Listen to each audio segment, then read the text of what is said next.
fundur 1583, haldinn í Einarsstofu 5. maí 2022 kl. 12.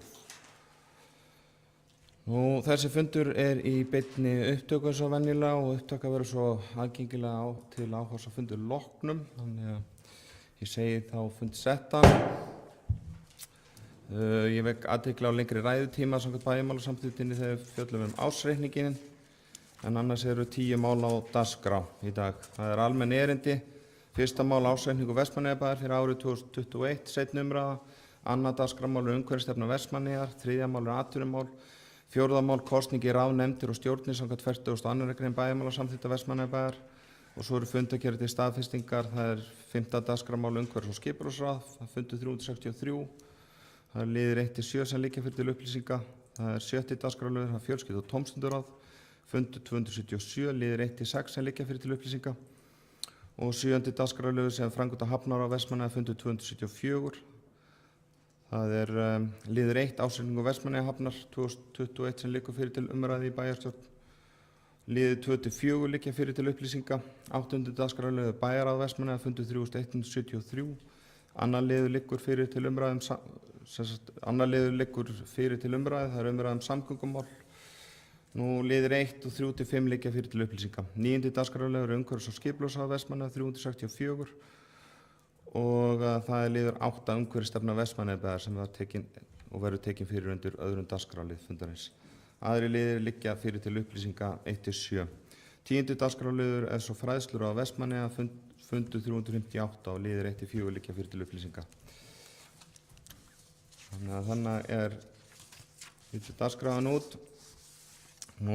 Þá held ég að sé fátt annað að gera en að taka til dagskrá fyrsta dagskrármál. Það ársreikningur Vestmannaeyjabæjar fyrir árið 2021. Það seinni umræða og það Íris Róbensdóttir, gjörðu svo vel.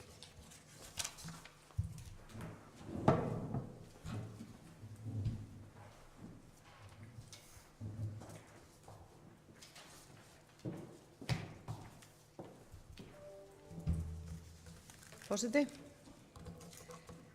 bæjarfulltrúar og gestur.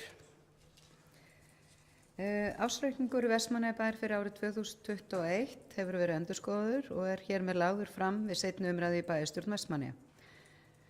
En eins og áður hefur komið fram liggur fyrir samþykki bæjarráðs og bæjarstjóra á reikningnum frá því í apríl síðastliðnum þegar fyrri umræðan var tekin. Samkvæmt 3. og 4. málsgrein 61. grein sveitarstjórnarlaga skal fjalla ársreikninginn á 2 fundum í bæjarstjórn. Engar breytingar eru á ársreikningnum á milli umræðina, en það ein skýring einni skýringu bætt við ársreikninginn og ég tæpti á því í framsögu minni síðast að það gæti verið að gerð breyting varðandi hraunbúðir og tekjuþáttinn þar. Það eru engar breytingar inn í neinum tölum eða neinu, en það 41 milljón sem bókuð inn sem tekjur á hraunbúðir sem í rauninni framlag sem átti að koma 2018 vegna 17-18 þegar viðbyggingin var við hraunbúðir sem rukkaðist seint og illa frá ríkinu og bókað inn sem tekjur, ekki gegnum eignasjóð eins og maður hefði haldið, en þeir gera þetta með þessum hætti, þetta kemur seinna, en það þýðir það auðvitað að staðan á hraunbúðum neikvæð tæpar 38 milljónir, en ekki svona nokkurn veginn á sléttu eins og framkemur í ársreikningin. Þetta sett inn sem skýring og þetta eina breytingin sem kemur á milli. Engar athugasemdir eru við ársreikningin og hann verður bara undirritaður eftir að bæjarstjórn hefur staðfestan hér í dag. En ég ætla aðeins örlítið samt að því við erum hérna, komna 4 vikur síðan, örlítið að tæpa á bara svona lykiltölum í ársreikningnum og ef við fáum þá bara fyrstu glæruna og það þá farið bara yfir tekjur, rekstrartekjur og rekstrargjöld, sett svona upp á eina glæru afskriftirnar og rekstrarniðurstöðuna sem eins og áður hefur komið fram 137.939.000 á A-hluta en rúmlega 393 milljónir eða tæpar 394 milljónir á samstæðunni.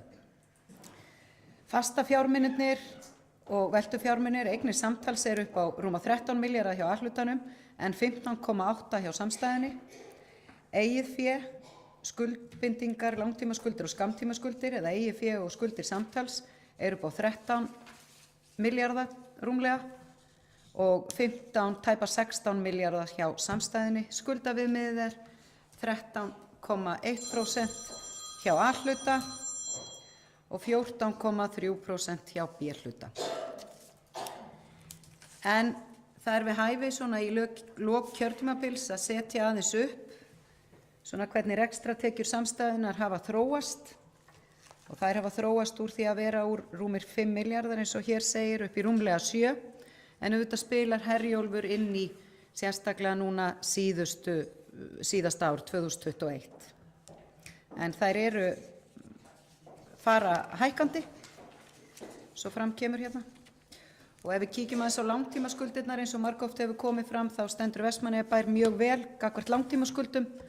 Það eru bara þessar lífeyrisskuldbindingar sem eru búa til í rauninni skuldahlutfallið hjá Vestmannaeyjabæ.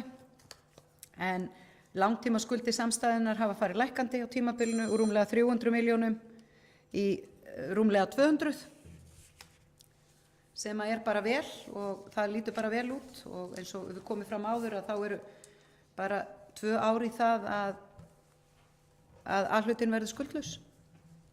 En svo varðandi fjárfestingarnar og þar eru svolítið breytt nálgun vegna þess að þær fara í rauninni úr 680 milljónum hérna 2018 upp í það að vera 1200 milljónir 2021. Þannig það er gríðarlegur munur á því á kjörtímabilinu hvernig hefur verið fjárfest hér í innviðum.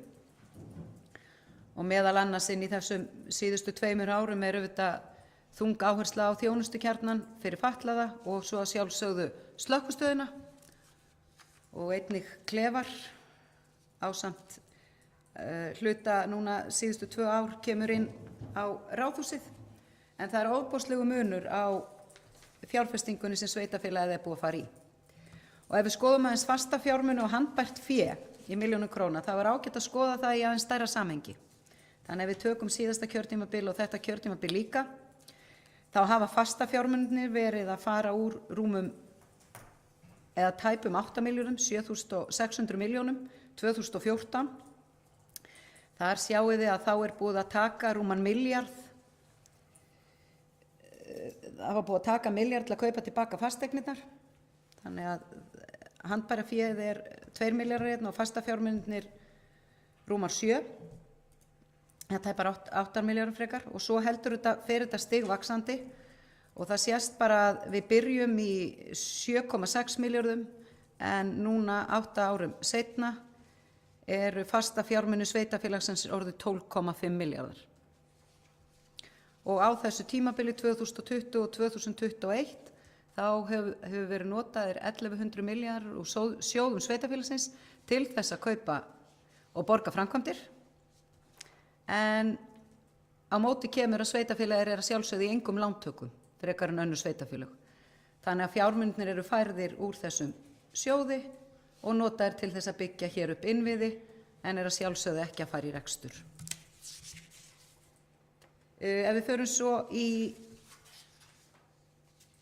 býtum með sömu, þetta á ekki að vera sama. Þetta eiga að vera þetta eru fasta fjármunir og handbært fé. Þetta eiga að vera fjárfestingar og handbært fé. Hérna, hún er röng fyrirsögnin. Og þá horfum við hérna á að handbæra féð er appelsínugúlasúlan og fjárfestingarnar eru blái liturinn og það sést að það hefur vantað svolítið upp á fjárfestinguna. Þið sjáu 2015 fjárfesti sveitarfélagi fyrir 193 milljónir í innviðum og svo kippist það nú aðeins upp hérna 2017, þá erum við komin í yfir 700 milljónir. En svo standa árin 2020 og 2021 eru algjörlega sér á parti. Þar hefur verið lögð mikil áhersla að byggja upp hér innan bæjar og það eru til að auka þjónustuna við bæjarbúa og það var ekki vanþörf á að gera ýmsa hluti sem búið að gera og það sést á þessum fjárfestingum. og þá bara, ef við skoðum aðeins rekstrarafkomu samstæðunnar frá 2014 til 2021, að þá þetta verið á bilinu hérna 2014 var hún 100 milljónir afkoman af samstæðunni og svo fer hún svona, hún í kringum þetta 300-400 milljónir 2015 til 2017, svo hún tæpar 500 milljónir 2018 og fer svo mjög hátt 2019 í rúmar 600 milljónir, en COVID árið okkar, við erum réttum með við núllið, en það var mjög erfitt ár, við fórum í auknar fjárfestingar þar sem við vorum ekki búin að gera ráð fyrir í fjárhagsáætlun með samþykkt upp á 714 milljónir, þar sem við vissum að myndi hafa töluvert mikil áhrif á sveitarfélagið, en það var ekki vanþörf á að fara inn í það vegna þess að til að tryggja bara hér upp áframhaldandi atvinnu og atvinnustig, að því að við fórum ekkert varhluta því frekar en önnur sveitarfélög að verða fyrir barðinu á COVID og á sama tíma loðnubrestur hérna líka. En svo erum við aftur að komast á rétt ról og rekstrarafgangurinn hérna rúmar 370 milljónir. En þá ætla ég bara að láta þessari yfirferð lokið sem svona almenn og bara niðurstöður ársreikningsins endurspegla góða stöðu. Var bara slökkt áður ég kláraði síðustu glæruna, Snorri minn. Ég var alveg til að hafa hana bakum mig með í klára. Rekstrarniðurstöður ársreikningsins endurspegla góða stöðu Vestmannaeyjabæjar og framtíðin björt fyrir þetta sveitarfélag, en við þurfum að sjálfsögðu að halda áfram að byggja hér upp innviði eins og fram hefur komið undanfarið. Þá framhaldsskóli næsta stóra verkefnið og svo þarf líka að fara að huga að því sem önnur stór framkvæmd sem að byggja hér nýjan leikskóla.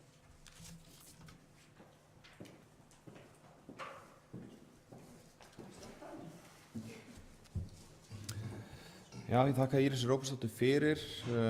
Þessu fylgir stutt innbókun sem ég ætla að lesa. Íris Róbertsdóttir bæjarstjóri lagði ársreikning Vestmannaeyjabæjar fyrir árið 2021 fram til síðari umræðu og upplýsti að engar breytingar hefðu orðið á ársreikningum á milli umræða.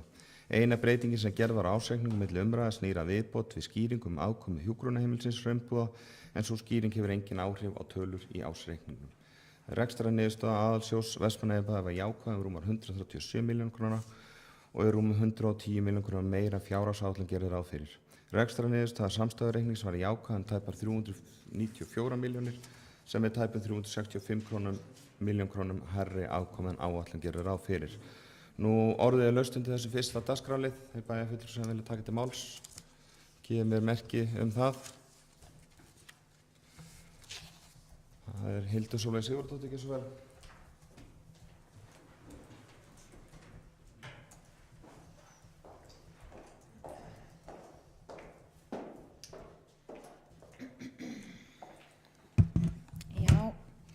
Forseti, bæjarfulltrúar og gestir og áhorfendur. Við erum hérna að ræða, í síðari umræðu ársreikninginn 2021 eins og komið hefur fram og ég þakka bæjarstjóra hennar yfirferð. Það auðvitað margt að skoða í svona stórum rekstri og margt sem að skipti máli. Við síðari umræðu fyrir ári síðan þá fórum við og skoðum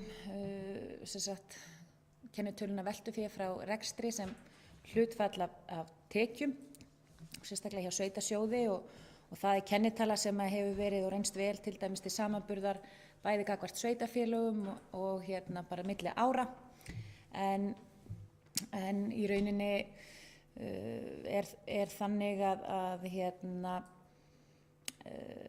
í rauninni frá rekstrarniðurstöðu ársins þá dregnir reiknaðir liðir sem hafa ekki áhrif á fjárstreymi, þeir eru dregnir frá, til dæmis eins og bókhaldslegan söluhagnað eða tap af eignasölu, reiknar afskriftir, verðbætur og gengismun ásamt breytingum á lífeyrisskuldbindingum sem voru auðvitað verulega hækkaðar þessu ári. Þannig að þarna búið að taka út ákveðna þætti sem hafa ekki áhrif og í rauninni hægt að sjá bara hreint fjárflæði út úr rekstrinum. Það var náttúrulega áhugavert líka svolítið að sjá þennan samanburð hjá bæjarstjóra í málinu áður að það var ekki tekið með þessi kennitala í yfirferð sinni og hún sérstaklega núna síðustu 2 ár hefur verið verulega versnandi. Við bókuðum á fundi við síðari umræðu í fyrra varðandi þetta, að það hafi verið í sögulegu samhengi ekki verri þessi kennitala, var það í kringum 14% minni mig, og við vöruðum við því og við erum að sjá þessa tölu fara ennþá lægra í ár og hún er 12,9% og því orðið búið að slá nýtt met í fjárflæði út úr rekstri sveitarfélagsins. Það eru auðvitað líka ákveðnar kennitölur sem að svona vekja upp ákveðnar spurningar eða ákveðnar tölur. Ég hef óskað eftir til dæmis upplýsingum dráttavexti sem að Vestmannaeyjar greiddi árið 2020 annars vegar og 2021 hins vegar, og þetta eru allavega þær tölur sem að ég fæ sem eru vextir af skammtímaskuldum eru háar og að mínu mati og ég held flestra mati vextir sem að við ættum ekki að þurfa að vera að greiða og eru þá að mörgu leyti til dæmis vegna þess að reikningar eru ekki annaðhvort samþykktir eða greiddir á tíma eða eru að koma með stuttum fyrirvara eða vantar samþykki eða annað slíkt, og auðvitað viljum við fara gríðarlega vel með þá peninga sem við erum að spila út og maður þekki það sjálfur að maður næðist ansi mikið í handabökin ef maður slasast til þess að gleyma greiða reikninga á eindaga einhverjar sem eru 100 krónur en í jafn stórum rekstri og hjá Vestmannaeyjabæ að þá er það náttúrulega slæmt ef að sá bolti rúlar eitthvað áfram. Þannig að það er eitthvað svona sem að ég held að þurfi að passa. En með leyfi forseta þá ætla ég að fá að leggja fram hér stutta bóku frá bæjarfulltrúum Sjálfstæðisflokksins sem er svo hljóðandi. Ársreikningurinn ber þess glögglega merki að útgjöld hafa bólgnað á kjörtímabilinu. Því til stuðnings má benda á að veltufé frá rekstri sveitarsjóðs sem hlutfall af tekjum er í sögulegu lágmarki. Ef síðustu 14 ár eru skoðuð kemur í ljós að reksturinn hefur ekki verið verri. Væru áhrif reksturs Herjólfs ohf. Tekin út úr reikningum bæjarins, væri sveitarsjóður rekinn með tapi. Bara árið 2021 var gengið á 600 milljónir á sjóði sveitafélagsins. Auk þess er slæmt að kostnaður bæjarfélagsins vegna óþarfa vaxtakostnaðar við greiðslu skulda hlaupi á milljónum síðustu ár. Bókun lýkur. Og þarna komið inn á til dæmis eins og þetta sem við ræddum náttúrulega vel á síðasta fundi við fyrri umræðu varðandi rekstra niðurstöðuna, að væri ekki fyrir viðsnúning í rekstri Herjólfs að þá væri rekstra niðurstaða sveitarsjóðs neikvæð og væri í hallarekstri. Þannig að þetta eru klárlega, við höfum verið óþreytandi við að benda svona á ákveðnar viðvörunarbjöllur sem hafa verið að hringja og þær eru því miður halda áfram að hringja. Takk.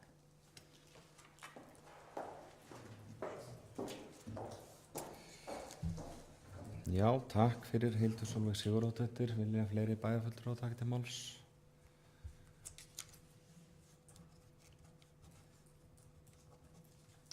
Jóna Sigríður Guðmundsdóttir, gjörðu svo vel.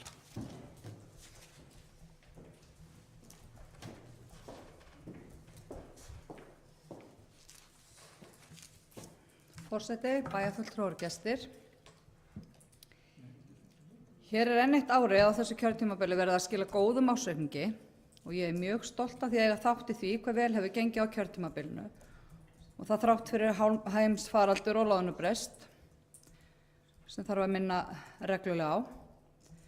Samanborið við kjörtímabilinu á undan í tíð Sjálfstæðisflokksins erum við búin að auka þjónustu og uppbyggingu með framkvæmdum, en þrátt fyrir það þá lætur minnihluti Sjálfstæðisflokksins eins og svo sé ekki. Það er sama ræðan ár eftir ár óábyrga fjármálastjórnun og að verið sé að þenja út báknið. Það er eins og viðkvæðið sé að eftir því sem við segjum þetta oftar þá vonandi síast þetta inn hjá íbúum og það fer að trúa því. Það er leitt þegar góð verk eru dregin niður með enga ástæðu aðra en að kasta ryki í augum íbúa. Þetta hafa bæjarfulltrúar minnihluta Sjálfstæðisflokksins gert allt kjörtímabilið og nú bætast í hópinn einstaka frambjóðendur Sjálfstæðisflokksins með skrifum sínum sem er með nákvæmlega sama tóni. Þetta er miður og ekki til eftirbreytni.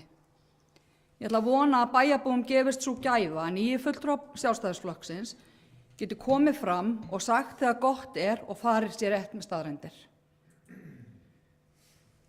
Minnihluti í bæjarstjórn á að sjálfsögðu að veita aðhald fyrir meirihlutann, alveg sama hver við stjórn. En það vandmeðfarið og þarf að vera gert af sanngirni. Ég með bókun, með leyfi forseta. Meirihluti H-lista lýsir ánægju með útkomu ársreiknings Vestmannaeyjabæjar fyrir árið 2021. Ársreikningurinn sýnir sterka stöðu bæjarsjóðs, jákvæða rekstrarafkomu, góða eignastöðu og lágar skuldir. Rekstrarafkoma samstæðunnar nam tæpum 394 milljónir króna sem er 365 milljónir króna betri afkoma en áætlun gerði ráð fyrir.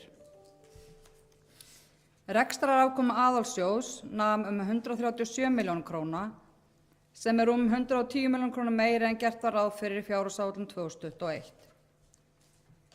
Frá árinu 2018 hafa rekstrartekjur samstæðunnar aukist 5.017 milljónir króna í 7.520 milljónir króna árið 2021 og á sama tíma hafa langtímaskuldir samstæðunnar lækkað úr 306 milljónir króna í 223 milljónir króna. Fjárfestingar í innviðum, meðal annars húsbyggingum og aðstöðu, hafa aukist 608 milljónir króna árið 2018 í 1265 milljónir króna árið 2021. Fjárhagsstaða Vestmannaeyjabæjar góð og ársreikningurinn endurspeglar það. Það sama er hægt að segja stöðu og rekstur bæjarsjóðs allt kjörtímabilið.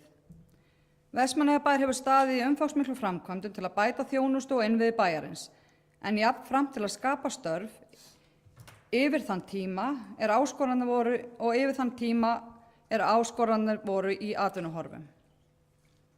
Hagrætt hefur verið í rekstri þar sem við hefur átt og ráðist í umfangsmikla bætta þjónustu við bæjarbúa. Megin áhersla í öllum þessum aðgerðum hefur snúið að ábyrgri fjármálastjórnun en jafnframt að auka þjónustu og sinna þar með skyldum bæjarins við íbúa og fyrirtæki í Vestmannaeyjum. Þessi sterka staða bæjarstjórns kemur öllum til góða. Mikilvægt hlutverk bæjarfulltrúa að horfa til framtíðar og byggja upp öfluga þjónustu og innviði sem geta fylgt eftir þeirri íbúafjölgun sem við væntum á næstu árum. Við horfum til framtíðar. Takk fyrir. Já, takk fyrir Jóna Sigríður Guðmundsdóttir. Vilja fleiri bæjarfulltrúar taka til máls? Trausti Hjaltason, gjörðu svo vel.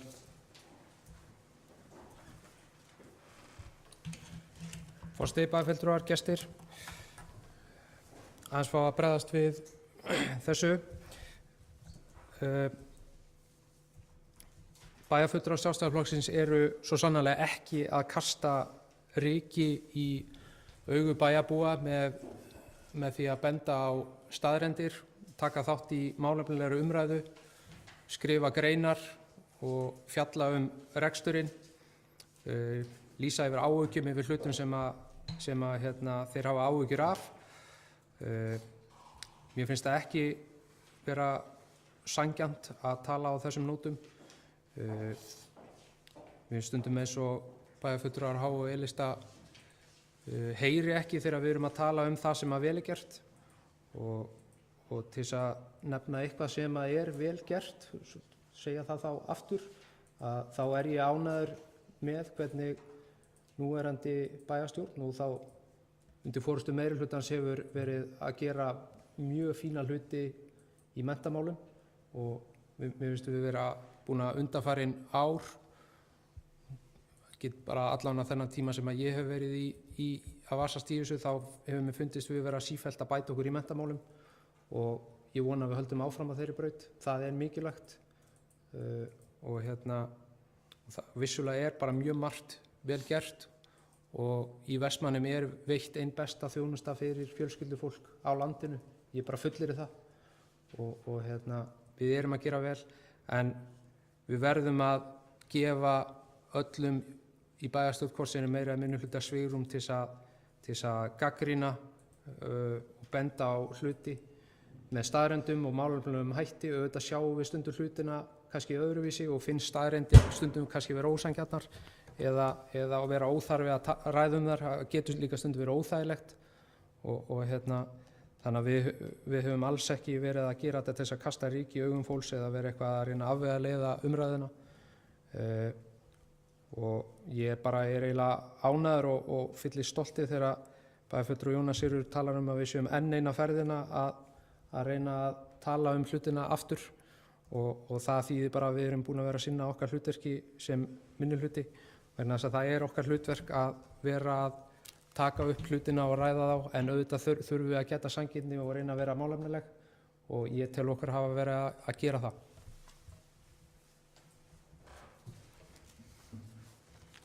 Takk fyrir, Trausti Hjaltason, fleiri bæjarfulltrúar sem vilja taka til máls. Njáll Ragnarsson, gjörðu svo vel.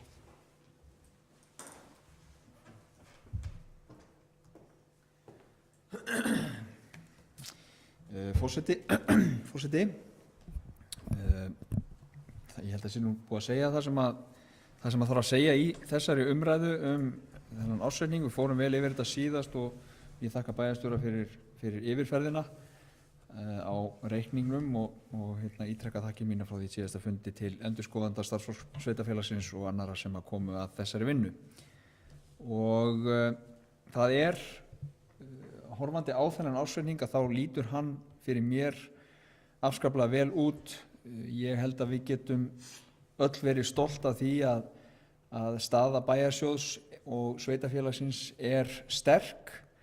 sterkari í dag heldur en hún var þegar þessi bæjarstjórn tók við og það eitthvað sem við getum öll verið ánað með og hrósað okkur kannski fyrir að einhverju leyti.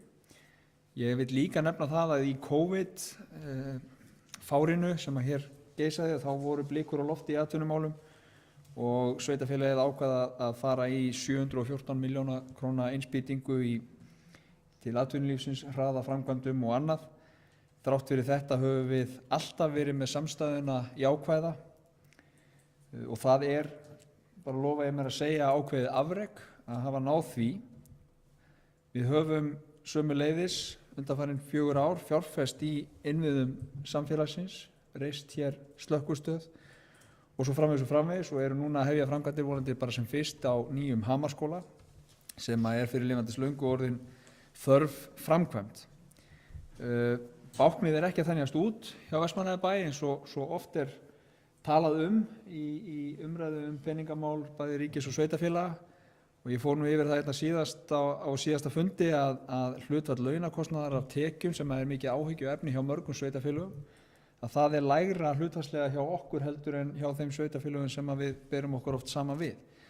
Þannig að ég held að okkur bæjarstjórn hafi tekist vel til með það að halda utan peningamálin í erfiðu árferði, bæði með heimsfaraldur í 2 ár, með loðnubresti í 2 ár og þegar á allir botni hvolft eins og ég sagði hér áðan að þá vorum við með jákvæða afkomu samstæðunar öll 4 árin sem við bara eigum að hrósa okkur fyrir og horfa til. Við erum í ár samkvæmt þessum ársreikningi með veltufé frá rekstri upp á 600 milljónir í A-hluta og 1200 milljónir ef við skjátlast ekki í samstæðu, 400 milljón króna afkoma á samstæðu á þessu ári. Ég held að þetta líti nú bara vel út og þannig að horfandi á þennan ársreikning þá held ég að við getum verið bara afskaplega stolt af því hvernig okkur hefur tekist til að reka þetta sveitarfélag og höldum vel málin haldandi áfram þeir sem að verða hér áfram í þessari sveitarstjórn eftir kosningar. Þannig að þetta var nú svona það sem að ég vil taka úr þessu en ég ítreka þakkir mínar til bæjarstjóra fyrir góða yfirferð og starfsfólks sveitarfélagsins sömuleiðis.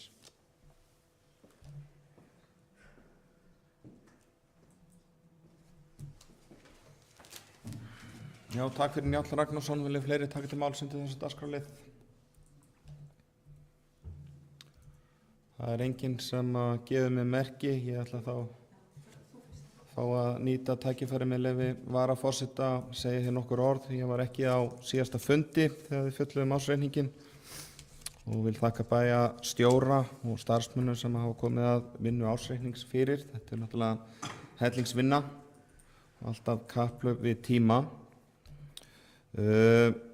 Það svo sem eins og hefur verið kannski á þessu kjörtímabili að sitt sýnist hverjum og okkur greinir reglulega aðeins á og sjáum þetta svona í mismunandi ljósi og ég er sammála því sem hefur komið fram hérna í meiri hlutunum. Mér finnst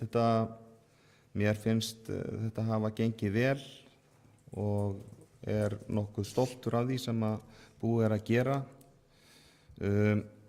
Það er svo sem ekki bara peningamálin, þetta eru verkefnin líka almennt sem okkur hefur greint á stundum. Það eru alveg svona verkefni sem sitja í mér á þessi kjörtímabili. Við fengum flott verkefni sem að ég veit ekki betur en að allir séu ánægðir með, eins og Kveikjum neistan.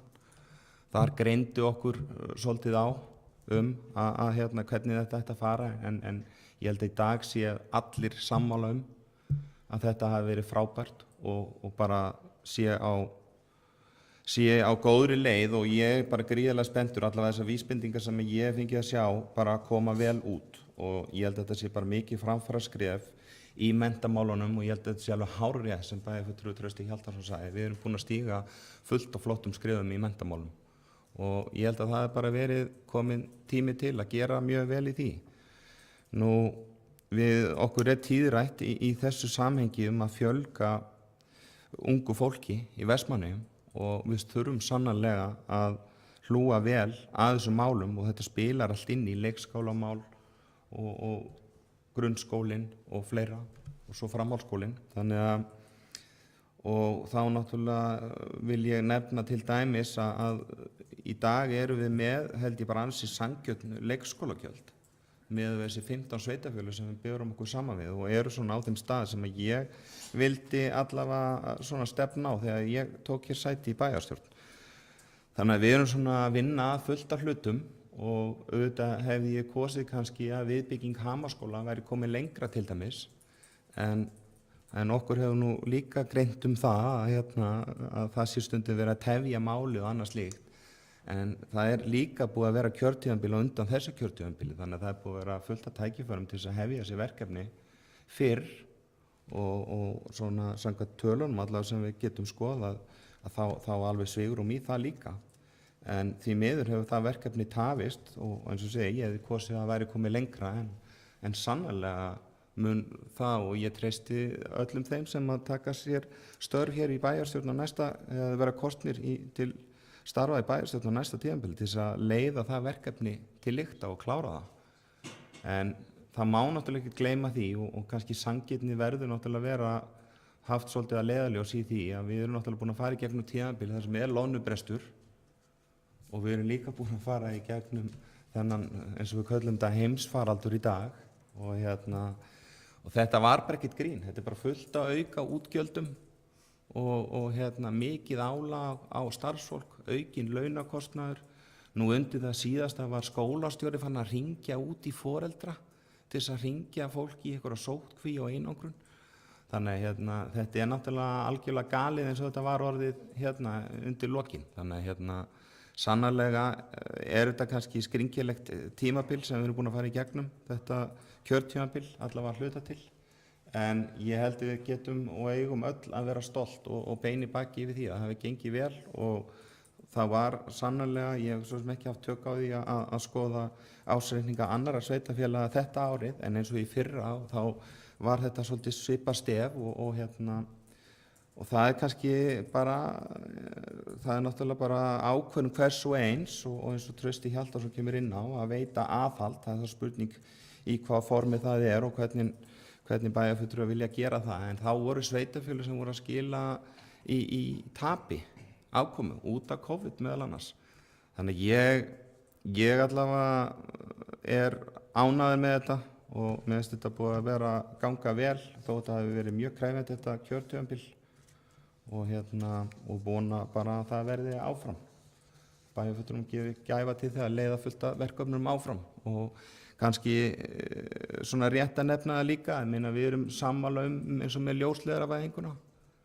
Það hefði nú komið ágætis skrið og hefði nú mátt vera komið fyrir 10 árum síðan, og kannski líka bæta við spjaldtöluvæðingunni.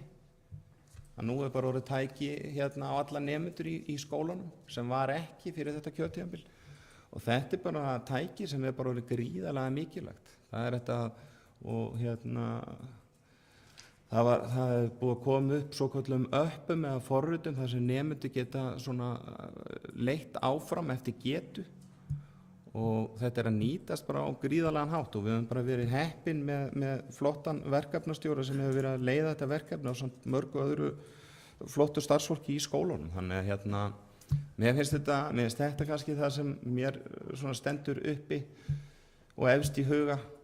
Það er náttúrulega sannarlega erum við búin að byggja slökkvistöðina og vígja hana og það var svo sem kannski alveg óþarf að vera að rifja það upp en alveg gaman að því enga síður við okkur greindi á staðsetninguna og ég held að hún hafi orðið svo bara farsæl á endanum þar sem slökkvistöðin er og allir ánægðir í dag, sambyggt áhaldahúsinu og ég held að það sé alveg klárt að það þarf örugglega að svona aðeins að klappa áhaldahúsinu í framhaldi og svona bæta kannski aðbúnað þar. Þannig að ég held að þetta sé sem við ættum að hafa leiðarljósi en ég eins og segi, ég er orðinn vanur þessum ágreining milli bæjarfulltrúa þannig að þetta, ég kippi mig nú ekki upp við það. En takk fyrir.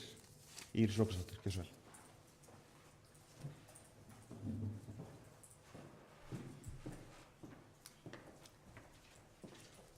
Forseti, bæjarfulltrúar, gestir. Já, ég bara ætla að koma aðeins hérna upp að því að mér finnst líka gaman við getum talað það sem jákvætt er og þann part af ræðunni hjá Trausta Hjartarsyni sem var nú að mestu leyti á þann veg var ég bara get ég tekið undir og ég komandi með minn bakgrunn er grunnskólakennari og kenndi við Hamarsskólann í 15 ár. Ég er rosalega stolt af því hvernig við höfum tekið á mennta- og fræðslumálum á þessu kjörtímabili og við höfum stigið fast niður, við höfum ekki bara unni í þessum verkefnum sem eru algjörlega frábær, heldur höfum við líka styrkt stóðkerfi grunnskólana og það er kannski hluta því sem talar þegar verið að segja að sé verið að þenja út báknið. En það hefur verið gríðarlega mikilvægt að halda betur utanum ákveðna þætti í grunnskólanum og það var allt gert í samstarfi við skólann sjálfan og varðandi spjaldtöluvæðinguna þá var það náttúrulega bara ég sem starfsmaður þarna, þetta var náttúrulega bara algjörlega óboðleg ástandan í tölvumálum í skólanum, bæði gagnvart starfsfólki og nemendum og mér finnst bara frábært hvernig til hefur tekist þar en það sem var algjör lykil þáttur í því var innleiðingin. Það skiptir ofboðslegu máli þegar þú ert að taka upp ný tæki, þegar þú ert að breyta kennsluháttum, þá gerist það þætti að það sé einhver sem ber ábyrgð á verkefninu, stýrir því og heldur utan um það. Þannig að það var mjög stór þáttur. En verkefni Kveikjum neistan er mér náttúrulega mjög hjartfólkið. Það var heilt ár í undirbúningi og það voru í upphafi ákveðin svona átök það hvaða leið skildi fara en þegar við vorum komin okkur niður á það hvernig við sæjum verkefnið fyrir okkur að þá voru allir sammála að fara í það. Og það er alveg ljóst en staðan er bara þannig að þetta verkefni datt ekki í fangið á okkur. Það þurfti að hafa fyrir því. Það þurfti að hafa fyrir því að fá Háskóla Íslands að borðinu, að fá Samtök atvinnulífsins að borðinu, að fá Menntamálaráðuneytið að borðinu með okkur. Hermundur kom til okkar en við þurftum að sækja alla hina að borðinu. Þannig að þetta var vinna fyrir sveitafélagið sem önnur sveitafélög líta til núna að því árangurinn er farin að skila sér og ég ætla bara að leyfa mér að segja það skipti bara miklu máli hvernig þeir sem að stýrðu þessu sveitafélagi tóku á móti þessu verkefni og fóru í þessa hluti. Bæði með, þegar ég kem inn með minn bakgrunn úr kennslunni, það skipti bara hellingsmáli og líka það bara hvernig bæði skólastjórnendur í grunnskólanum, hvernig skólaskrifstofan okkar og allir koma að málinu, foreldrasamfélagið þegar þetta var, að því við vönduðum okkur við það að reyna að fá alla með og allir væru upplýstir. Önnur sveitafélög hafa reynt að stíga sér skref, það hefur ekki tekist vegna þess að það hefur verið andstaða að því fólk hefur ekki skilið kannski endilega uppleggið og konseptið. En ég er ofboðslega stolt af þessu verkefni og það skiptir miklu máli að þessi haldi áfram með það. En til þess þarf sveitafélagið að halda áfram að styðja við það. En svo langar mig líka því við erum að tala hérna fjölskylduvænt samfélag og ég er algjörlega sammála Trausta því, enda viljum við búa hérna til fjölskylduparadís. Þetta á að vera fyrsti valkostur fyrir fólk að velja Vestmannaeyjar vegna þess að við höfum svo margt. en það voru stigin rosalega stór skref á þessu kjörtímabili í að gera leikskólagjöld samkeppnishæf. Þannig það er búið að gera þau samkeppnishæf. Við viljum reynda stíga lengra en það er ekki til umræðu núna, en sko það að leikskólagjöldin voru fryst, að það var tekið úr sambandi vísitölutengingin, þetta eru 100.000 krónur fyrir foreldra á þessu kjörtímabili, þetta er nánast pláss fyrir eitt barn, það er nánast 1 mánuð frír í 3 ár í tengslum við þetta. Það voru ekki allir sammála hér í bæjarstjórn að gera þessa kjarabót til þess að geta gert leikskólagjöldin samkeppnishæf. En mér fannst það mjög mikilvægt og ég er mjög stolt af því og forseti bæjarstjórnar sem talaði hérna áðan, þetta var honum mikið hjartans mál. En svo eru þetta ýmislegt annað sem við höfum gert, að þetta snýst ekki bara steinsteypu og svoleiðis hluti. Við komum á stað og lögðum til hér að stað með þróunarsjóð, leik- og grunnskóla. Það eru ekki mörg sveitarfélög með þróunarsjóð. Garðabær er með þróunarsjóð og ég er búin að fá fyrirspurnir núna frá Akureyri. Gera það með þessum hætti sem við höfum gert hér, að styðja við verkefni sem að muni nýtast okkur og öðrum, er bara algjörlega til fyrirmyndar og ég er alveg rosalega stolt af því að þetta var eitt af stefnumálunum okkar fyrir kosningar. Og það eru allir ánægðir með þetta í dag og þetta er búið að búa til mikla dýnamík inn í kennarasamfélagið hérna. Og bara ég held að það sé svo ótrúlega margt sem við höfum gert vel á þessu kjörtímabili í menntamálum og fræðslumálum, en það er að nóg að taka alltaf. En svo get ég ekki farið hérna öðruvísi en að taka upp ljósleiðaramálið. Og ég tek algjörlega undir því sem hefur verið sagt það hér á undan, að það var löngu komin tími á það að sveitarfélagi stigi hérna einhver skref í þessari ljósleiðaravæðingu. Það er búið að vera síðan, bara þú leiðréttir mig fyrir rangt með forseti, það er búið að vera síðan 2010 eða 2012 standið til boða dreifbýlisstyrkurinn. Við höfum aldrei sótt hann fyrir núna. Dreifbýlisstyrkurinn var styrkhæfur. Af hverju fórum við ekki inn í það til að byrja verkefni? Það var enginn að fara að gera þetta á samkeppnisforsendum hérna fyrir en við reynum að stíga skrefin. Sem betur fer bar þessi bæjarstjórn gæfu til að hefja þetta verkefni sem er langt komið. Dreifbýlið er að klárast núna. Þéttbýlið er komið langt. Það er bara stutt í að það geti byrjað og við erum bara farin að hefja það. Að laga tengingu heimilanna í Vestmannaeyjum. Það þarf ekki að vera kosningaloforð að byrja á því verkefni, heldur að það verkefni hafið og það er betra að hafa það þessi kosningaloforð að ljúka því. Þannig að ég er bara mjög stolt af þessu ásamt fullt af öðrum verkefnum sem við höfum farið hérna í. Og ég bara vil þakka bæjarfulltrúa Trausta Hjaltasyni fyrir að vera hérna, hvað ég að segja, sanngjarn í sinni ræðu hér áðan.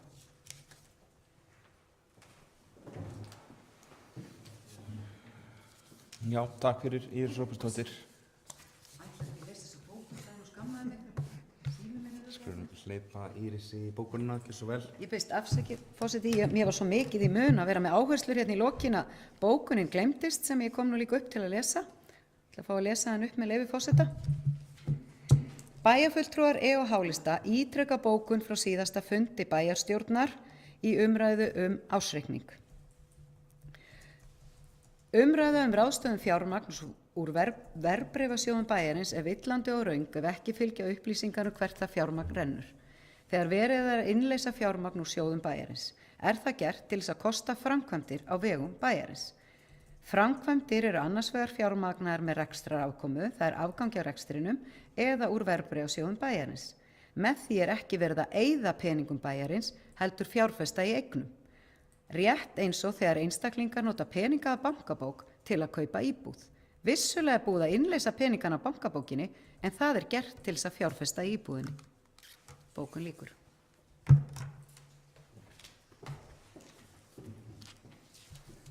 Já, takk aftur fyrir Íris Róbertsdóttir. Þetta er ágætis innlegg en orðið er áfram laust. Trausti Hjaltason, gjörðu svo vel.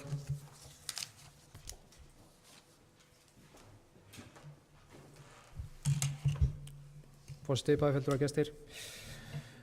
Aðeins fá að bregðast hér við umræðinu sem er nokkuð góð hérna og skemmtileg. Og við erum svona aðeins að nota tækifæri kannski og fara aðeins yfir það sem er búið að gera sem er bara skemmtilegt.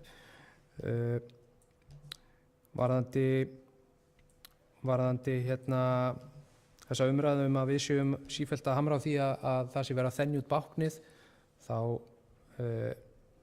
höfum við ekki verið, að minnstakosti ekki mikið, að tala það og ég veit ekki alveg hvaðan það er komið. Við höfum hins vegar talað vissulega rekstur og útgjöld, en að þenja út báknið er svona svolítið annað, en það er kannski svona smámunir varðandi að okkur hafi greint eitthvað á verkefni Kveikjum neistann kannast ég ekki við, en ég kannast hins vegar við það að við kölluðum ítrekað eftir upplýsingum og svona í hvaða farvegi þetta væri og hvernig ætti að útfæra þetta og hvað þetta myndi kosta. Ég vona bara að sú bæjarstjórn sem mun taka hér við muni halda áfram að styðja við þetta verkefni. Ég hef mikla trú á þessu verkefni og ég er afskaplega ánægður að það skulle vera komið á þann stað sem að það er á. Ég held að lykillinn að því að innleiða þetta hafi verið að fá starfsfólkið með okkur í lið og það er mikilvægt og við þurfum að halda því þannig. Það getur verið erfitt, þannig að það er bara vel gert að ná því og þannig að ég ítreka það að vonandi mun komandi bæjarstjórn halda áfram að styðja við þetta verkefni. Ekki bara fjárhagslega, heldur líka svona móralst. Ég sammála forseta bæjarstjórnar hennar talar að það hefði verið, hann hefði viljað sjá viðbyggingu Hamarsskóla vera komna lengra. Það stóð ekki til á árunum áður að byggja við Hamarsskóla, þá var verið að byggja við aðrar stofnanir og það var verið að byggja á öðrum stöðum og verið framkvæmdir í gangi á öðrum stöðum. Hins vegar var planið að byggja við Hamarsskólann á þessu kjörtímabili. Það hefur hins vegar farið, veit ég, mikill tími í COVID og mikill tími í undirbúning til þess að gæta sanngirni og það skiptir gríðarlega miklu máli að viðbyggingin verði undirbúin vel og að menn, að því að góður undirbúningur getur sparað mjög mikla peninga og ég bara vona að þessara vinnu verði að verði settur kraftur í þessa vinnu og að okkur takist að byggja við Hamarsskóla á næsta kjörtímabili. Varðandi ljósleiðarann, þá tek ég bara undir það að það er eitt af því góða sem við höfum gert á þessu kjörtímabili og bæjarstjórn, að við höfum öll staðið bak við það og verið svona að pota í og ýta á eftir því og það er auðvitað komið á fínan stað og blúsandi siglingu. Varðandi dreifbýlisstyrkinn, þá hefur það nú aðeins svona, mér finnst nú líka til þess að geta sanngirni, þá hefur það verið aðeins að þróast hjá ríkinu hvernig þau hafa verið að styrkja þetta. Það stóð einfaldlega bara ekki til boða í byrjun, það er að segja fyrir nokkuð mörgum árum síðan að sækja þennan styrk en það var gott að við fengum hann og komum þess að stað á kjörtímabilinu, þannig að það bara var vel og vonandi bara ber okkur gæfa til þess að klára þetta. Það er heilmikið vinna eftir og ég vona svo sannarlega að bæjarstjórnin muni klára það líka á næsta kjörtímabili vegna þess að það er forsenda fyrir því að styrkja vinnu án staðsetningar og fjarvinnu tengingar og annað slíkt sem allir bæjarfulltrúar vita líklega manna best hversu miklu máli skiptir hér fyrir þetta samfélag til framtíðar. Þannig að það er bara svo margt í þessu líka sem þarf að halda áfram og klára á næsta kjörtímabili og margt spennandi. Þannig að þetta er bara skemmtileg umræða hér.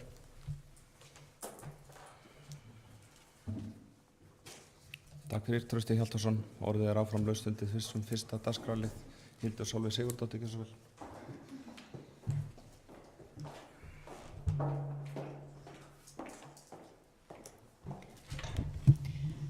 Forseti, bæjarfulltrúar, gestir og áheyrendur, já. Áhugaverðar umræður hér og bara mjög örugglega fræðandi. Já, varðandi það kom nú fyrir umræðu ársreikningin 600 milljónir. Við bókum að við höfum gengið á sjóðinn á síðasta ári 600 milljónir. Þannig var svolítið skemmtilegt að því árið 2021 að þá voru einmitt tekjur sveitarsjóðs eða hluta 600 milljónum yfir áætlunum og heilu milljarði yfir í samstæðunni. Og COVID árin 2020 og 2021 voru umframtekjur í A-hluta bara 800 milljónir. Og þess vegna er rosalega langt í seilst að ætla að nota COVID sem einhverja svona afsökun fyrir því hvernig reksturinn hefur verið að þróast, þar sem að tekjurnar hefur verið langt umfram áætlanir. Ég kannast nú ekki við það sem var sagt í pontu frá bæjarfulltrúa meirihlutans að það hafi verið mikil mótmæli eða ekki samstaða varðandi Kveikjum neistann. Eina eins og bæjarfulltrúi Trausti Hjaltason hefur komið inn á, man ég að það var óánægja með upplýsingagjöf, eins og náttúrulega hefur verið taktur og í rauninni svona svolítið rauður þráður kannski í bókunum minnihlutans á þessu kjörtímabili, að menn vissi ekki hvað væri verið að fara út í og hvað væri verið að samþykkja og fjármögnun og annað slíkt. Þannig að það voru einu mótmælum. Verkefnið hefur alltaf verið samþykkt 7-0 í bæjarstjórn. Þannig að ég kannast ekki við þetta, en kannski líkt og bæjarfulltrúi meirihlutans orðaði fyrir í ræðu sinni að þá er kannski verið að reyna að slá einhverju ryki í augu kjósenda. En varðandi samanburðinn á rekstri sveitarfélagsins og einföldum íbúðakaupum einstaklinga, þá er það kannski svona tiltölulega mikil einföldun að ætla að bera þetta tvennt saman. Þar sem að við auðvitað þurfum að vera sífellt í fjárfestingum og nýbyggingum og til þess að vera að fara áfram en ekki bara í stöðnun og ætla að búa til nýja og spennandi hluti, að þá þurfum við bara hreinlega að eiga þessa sjóði til þess að geta farið í framkvæmdir án lántöku. Og hér er alltaf verið að tala eignamyndunina. Eignamyndunin er ekki að nýtast okkur til uppbyggingar, til frekari uppbyggingar, nema hreinlega menn ætla að fara í lántökur. Menn ætla að nýta þessar eignir til þess að fá fyrirgreiðslu frá bankastofnunum til þess að fara í frekari framkvæmdir. Það hugnast ekki bæjarfulltrúum Sjálfstæðisflokksins. Þess vegna hafa bæjarfulltrúar Sjálfstæðisflokksins verið óþreytandi við að leggja á það áherslu að farið sé vel með peningalegar eignir sveitarfélagsins. Að reyna að halda einhverju öðru fram er allavega hugsanlega einhvers konar blekkingaleikur. Takk.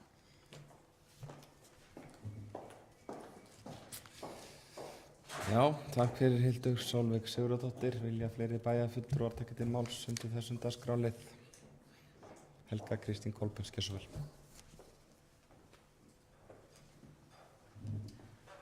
Forseti, bæjarfulltrúar, gestir. Mér er svo spennandi umræðan, myndi að vilja vera í dag og ræða Kveikjum neistann.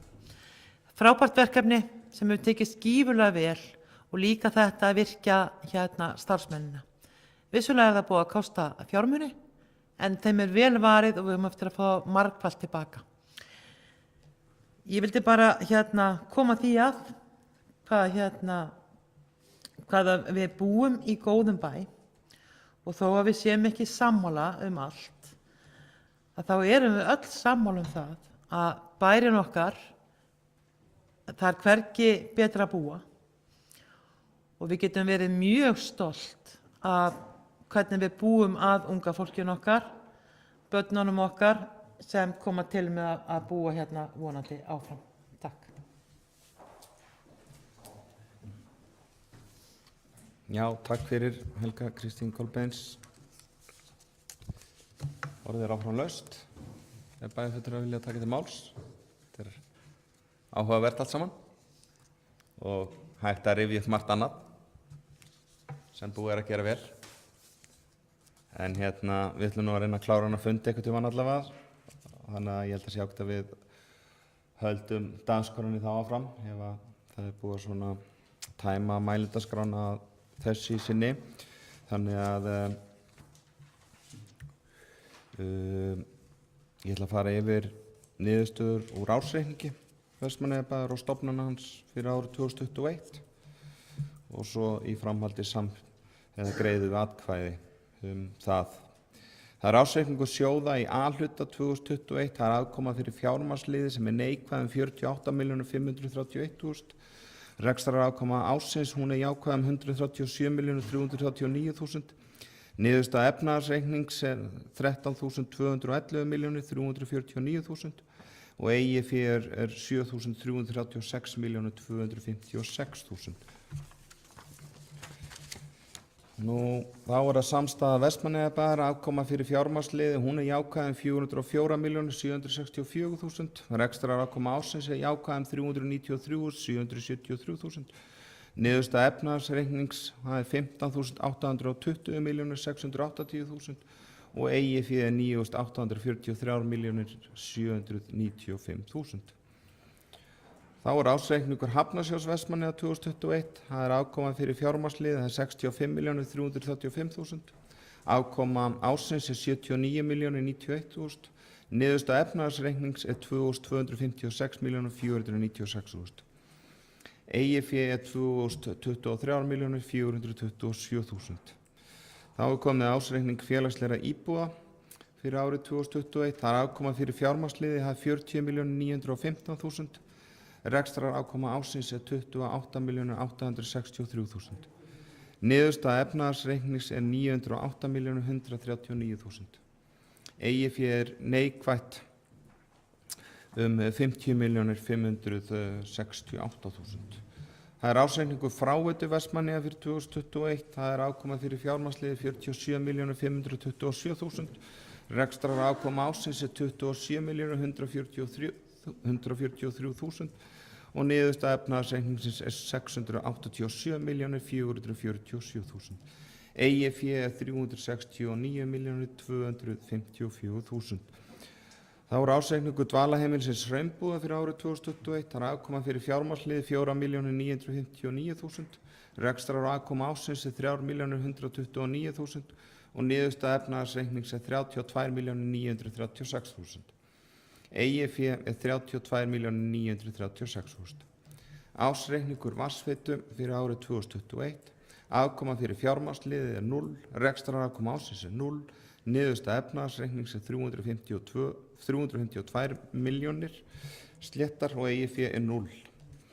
Ársreikningur Vestmannaeyjaferjunnar Herjólfs ohf. Fyrir árið 2021, það er afkoma fyrir fjármagnsliðið 287.914.000, rekstrarafkoma ársins er 261.561.000 og niðurstaða efnahagsreiknings 385.060.000. Eigið fé er jákvætt 256.551.000. Ársreikningur Náttúrustofu Suðurlands fyrir árið 2021, afkoma fyrir fjármagnsliðið 6.646.000, rekstrarafkoma ársins er 6.646.000 og niðurstaða efnahagsreiknings er 27.002.000. Eigið fé er 25.939.000. Þá hef ég lesið upp allar tölur sem við höfum lesið upp í ársreikningi og legg þær fyrir fundinn til samþykktar. Þeir bæjarfulltrúar sem greiði atkvæði með ársreikning Vestmannaeyjabæjar fyrir árið 2021 gefa mér atkvæðamerki. Það eru 7 bæjarfulltrúar sem samþykkja það, þannig að það er samþykkt samhljóða.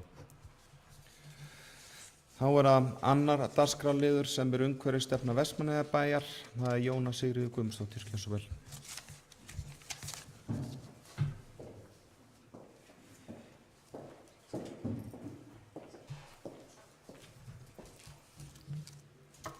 Forseti, bæjarfulltrúar, gestir. Hér liggur fyrir bæjarstjórn að samþykkja umhverfis- og auðlindastefnu fyrir Vestmannaeyjabæ. Fyrir 1,5 ári síðan hófst vinna við stefnuna og vann efla hana í samstarfi við vinnuhóp frá sveitarfélaginu sem í voru skipulags- og umhverfisfulltrúi, framkvæmdastjóri umhverfis- og framkvæmdasviðs og formaður umhverfis- og skipulagsráðs. Mikil áhersla var lögð á að fá íbúa og starfsfólk sveitarfélagsins með í þessa vinnu, enda fyrsta skrefið að meta stöðu stofnana sveitarfélagsins í umhverfismálum með því að framkvæma umhverfisgreiningu og taka saman kolefnisbókhald. En þarna var vinna starfsfólks sveitarfélagsins mjög mikilvæg.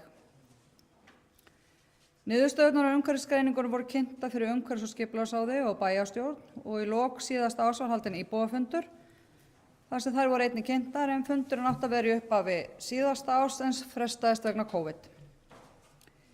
Góðar umræður fóru fram á fundunum og fór skipulags- og umhverfisfulltrúi yfir helstu áskoranir Vestmannaeyja í umhverfismálum. Og í upphafi árs voru haldin samráðsfundir með fulltrúum frá stofnunum bæjarins og bæjarstjórn þar sem safnað var tillögum mögulegar aðgerðir til að draga úr áhrifum frá starfsemi bæjarins og samfélagsins á umhverfi sitt. Og í síðasta mánuði var framkvæmt spurningakönnun til íbúa og starfsfólks tillögur að aðgerðum til að fylgja stefnunni eftir. Þessi vinna skilaði mörgum tillögum sem nýttist vel í vinnu vinnuhópsins við að setja fram aðgerðir til að ná þeim markmiðum sem sett voru fram, en markmiðin voru tengd heimsmarkmiðum Sameinuðu þjóðanna og litið var til stefnu stjórnvalda, laga og reglugerða. Aðgerðunum var einnig forgangsraðað, þær kostnaðargreindar og tímasettar. Eftirfylgnin í höndum skipulags- og umhverfisfulltrúa en ábyrgðaraðili settur við hverja aðgerð. Til þess að fylgjast með árangri þarf að vakta mikilvæga þætti umhverfis og auðlinda sem geta breyst í okkar samfélagi eða stefnu stjórnvalda og gera umhverfisgreiningar til að bera saman við þá sem til að sjá árangurinn. Stefnan í stöðugri þróun og endurskoðuð á 3 ára fresti og aðgerðaáætlun yfirfarin árlega og uppfærð þegar við á. Aðgerðirnar eru settar fram með fyrirvara samþykki í fjárhagsáætlun ár hvert. Þær eru margar, en ákveðið var að hafa þær allar inni þar sem þetta vinna íbúanna, en forgangsröðun hefur verið gerð eins og áður segir og þarf að vanda þessa vinnu vel við gerð fjárhagsáætlunar. Upplýsingar hvernig stefnun framfylgt verður aðgengilegt öllum íbúum, en skipulags- og umhverfisfulltrúum mun útfæra það þegar sá tími kemur. Kostnaðaráætlunin hefur staðist. Þessi stefna sem hér til samþykktar afrakstur vinnunnar sem ég mjög stolt af og vonandi allir bæjarfulltrúar sammála því og geta samþykkt hana vonandi. Með leyfi forseta þá ætla ég að fá að lesa bókun. Meirihluti EOH-lista fagnar því að sveitarfélagið hafi í fyrsta skipti látið vinna stefnu í umhverfismálum. Umhverfis- og auðlindastefna skýr með aðgerðum sem eru forgangsraðaðar, kostnaðargreindar og tímasettar.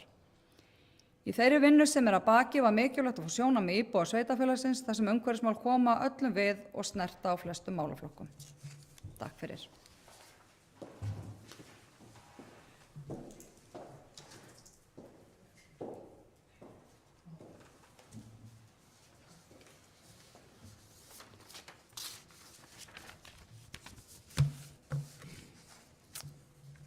Já, takk fyrir Jóna Sigríður Guðmundsdóttir.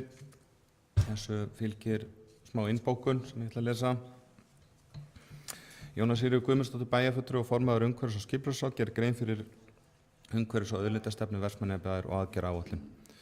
Umhverfis- og auðlindastefna var unnin í nánu samstarfi við Eflu verkfræðistofu. Upphaf vinnunnar var ráðist í umhverfisgreiningu á þeim þáttum í starfsemi bæjarins sem valda umtalsverðum umhverfisáhrifum og tekið saman kolefnisbókhald. Í framhaldi var leitað víða eftir tillögum aðgerðir til að draga úr áhrifum frá starfsemi bæjarins og samfélagsins alls á umhverfi sitt. Mikil áhersla var lögð á að fá íbúa og starfsfólk sveitarfélagsins með í þessa vinnu. Þeir þættir sem valda umtalsverðum áhrifum eru raforka, kalt og heitt vatn, varasöm efni, innkaup, eldsneytisnotkun, frárennsli, fastur úrgangur og spilliefni. Mikilvægir þættir í auðlindastefnu eru náttúran, dýralíf á landi og í sjó, orka og efni í sjó, jarðefni, landnotkun, sérstæða eyjanna, fjölbreytt náttúra og menningarminjar. Þessi þættir eru tengdir við heimsmarkmið Sameinuðu þjóðanna. Töluverð áhersla var lögð á samráð og samvinnu við sem flesta hagsmunaaðila, íbúa, fyrirtæki og stofnanir við gerð stefnunnar.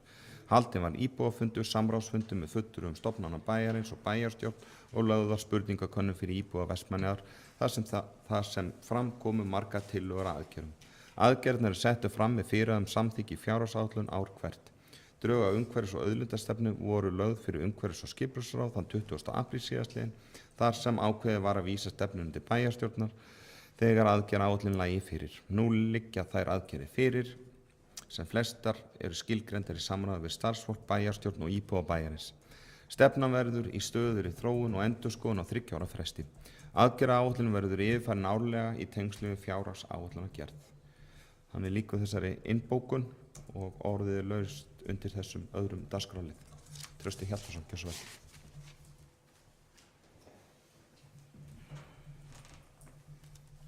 Forseti, bæjarfulltrúar og gestir.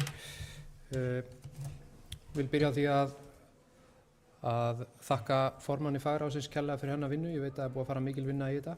og eins og hún kom inn á síðastliðið 1,5 ár búið að vera með plaggið í vinnslu. Þakka líka starfsmönnum fyrir þeirra framlag. Ég veit að það hefur farið mikil tími í þetta og það sést bara skýrslan er metnaðarfull og mjög ítarleg og ég er ánægður að sjá að það eru tímasett plön, kostnaðaráætlun og ábyrgðaraðilar, það er mikilvægt og svo þarf að framfylgja þessu öll saman. Ég er hins vegar með smá svona bara hugleiðingu og ég vona að bæjarfulltrúar taki því ekki illa varðandi vinnu við stefnu, skýrslur og annað sem að tekur mikinn tíma og kostar mikla peninga, ekki bara peninga við að kaupa þjónustu, heldur líka tími eru peningar og það eru bæði pólitíski fulltrúar og starfsmenn að eyða miklum tíma í svona vinnu og þá veltir maður fyrir sér hjá litlu sveitarfélagi í hvað eigum við að vera að eyða tíma og í hvað eigum við að vera að eyða kostnaði og þegar maður hugsar umhverfismál, hvað er það í Vestmannaeyjum í umhverfismálum sem skiptir virkilega máli og það sem að ég held að skipta okkur langmestu máli í dag er að það sé til nægt rafmagn, að það sé virkjað og hérna erum við búin að vera að keyra bræðslunar okkar á olíu í mánuði og marga tugi daga þar sem að hver sólarhringur er verið að brenna olíu hjá hverri bræðslu 20.000 lítra á sólarhring og jafnvel meira. Það er hægt að fylla kannski, ætli sé ekki hægt að fylla svona 8.000 bensíntanka á dag og á sama tíma er verið að ræða ég veit að þetta er svo sem umræða líka í Reykjavík og það er að vera að tala að vera að hvetja fólk til þess að sameina í bíla, borgarlína, að við hjólum og stundum finnst mér eins og það fari ekki saman hljóð og mynd hjá ríki og sveitarfélagi þegar að vera setja sér markmið, vera að tala að rafvæða flotann og slíkt og svo eigum við ekki rafmagn og mér finnst þetta að vera langstærsta umhverfismálið okkar og mér finnst að við eigum að eyða langmesta tíma og orku og vinnu í að fá þessa hluti í lag. Þetta er auðvitað risastórt mál á landsvísu og við þurfum einhvern veginn að fara að koma þjóðinni í skilningu það að það er umhverfismál að virkja. Þannig að ég vildi svona bara koma þessari hugleiðingu svona út í loftið og ég veit ekki hvort allir bæjarfulltrúar séu sammála henni en gott bara fyrir framtíðina að vera komin með skjald til þess að byggja á og ég veit að þá örugglega eftir að nýtast vel þeim sem að verða að vinna í þessum málum en auðvitað, ég heyrði líka hjá Jónu að það íbúar voru fengnir að þessu og við þurfum auðvitað öll að taka þátt í þessu og við höfum rætt áður sorpmál á kjörtímabilinu og það er nú eitt af því sem að skiptir ekki síður máli heldur en að virkja, það er að fyrirtæki og einstaklingar flokki og það er nú líklega hitt svona stóra atriði sem við getum gert betur í og myndi skipta virkilega miklu máli. Þar liggja miklir fjármunir og það er virkilega mikið umhverfismál að við flokkum betur.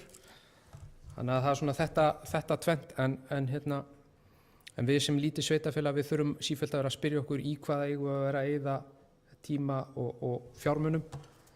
Þannig að þetta er svona hugleiðing.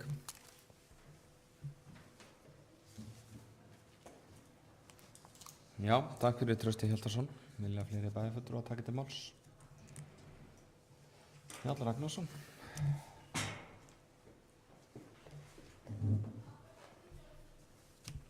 Forseti, ég vil byrja á því að þakka Jónu Sigríði Guðmundsdóttur bæjarfulltrúa fyrir yfirferðina og það að hafa keyrt þetta verkefni í gegn. Ég veit að það hefur mikið mætt á henni og hennar fólki í þessari vinnu og nú er hér komið afurðin sem er þessi metnaðarfulla stefna og ég held að það sé gríðarlega mikilvægt að við sem sveitarfélag eins og öll sveitarfélög móti sér stefnu í umhverfismálum. Svona áður en lengra haldi kannski þá ætla ég að taka undir með bæjarfulltrúa Trausta Hjaltasyni.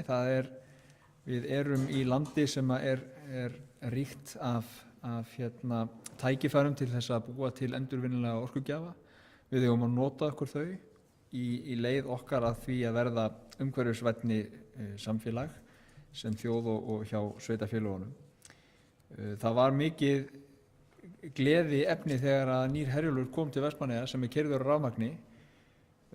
Sömuleiðis hafa bræðslurnar, eins og Trausti, ég held að svo nefnir réttilega, að þá eru þær þannig uppsettar að þær keyra á rafmagni en þess vegna það gríðarlega mikil vonbrigði að það var ekki hægt að keyra það í vetur og loðnuvertíðinni sem leið vegna skerðingu og raforku, og þetta held ég eitt af stóru hagsmunamálum okkar sveitarfélags inn í framtíðina. Það að tryggja það að raforkuöryggi til Vestmannaeyja sé til staðar og tryggt, og til þess þarf ríkið að koma og spýta ansi hressilega í lófana til þess að bjarga því og koma því þannig áfram.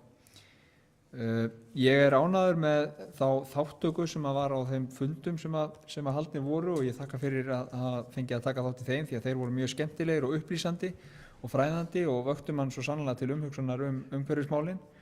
Unga fólkið oftar en ekki svona meira umhverfisþengjandi heldur en svona þeir sem eldri eru, og ég man hérna í upphafi kjörtímabilsins eða einhvern tímann þá var tekin ákvörðun það að banna til dæmis plast hjá stofnunum Vestmannaeyjabæjar, og þetta mæltist mjög vel og fyrir held ég bæjarbúum og starfsmönnum sveitarfélagsins, því að þetta svona einn lítill liður í því að gera betur í þessum málum. Við erum síðan með, ég nefndi hérna rafvæðingarnar á Herjólfi, og við erum búin að kaupa rafmagnsbíla, við erum með rafmagnssláttuorf sem verða notuð núna í sumar, við erum með hoppjól hér allan bæ sem eru náttúrulega umhverfisvænar almenningssamgöngur, og svo framvegis, og til framtíðar þá hljótum við að horfa til þess að verða bara sjálfbært sveitarfélag, algjörlega sjálfbært sveitarfélag, og við eigum bara að hugsa stórt í þessum efnum, og ég fagna því mjög að þessi stefna sé nú klár og verði samþykkt hér á eftir.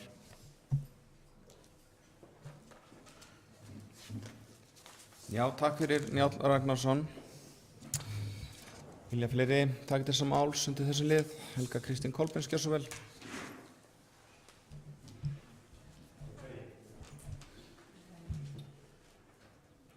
Forseti, bæjarfulltrúar, gestir.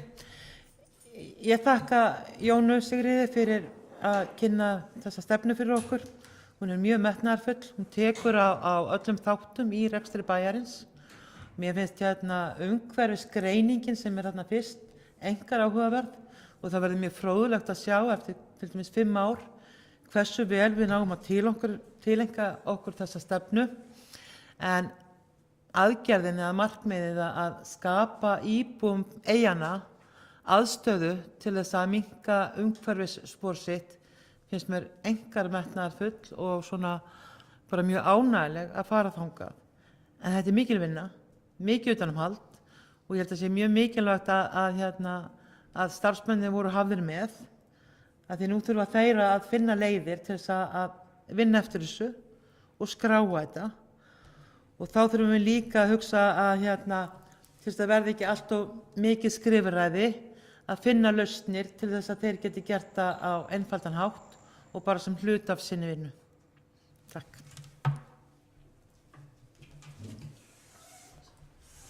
Takk fyrir Helga Kristín Kolbeins. Fleiri bæjarfulltrúar, Íris Róbersdóttir, gjör svo vel.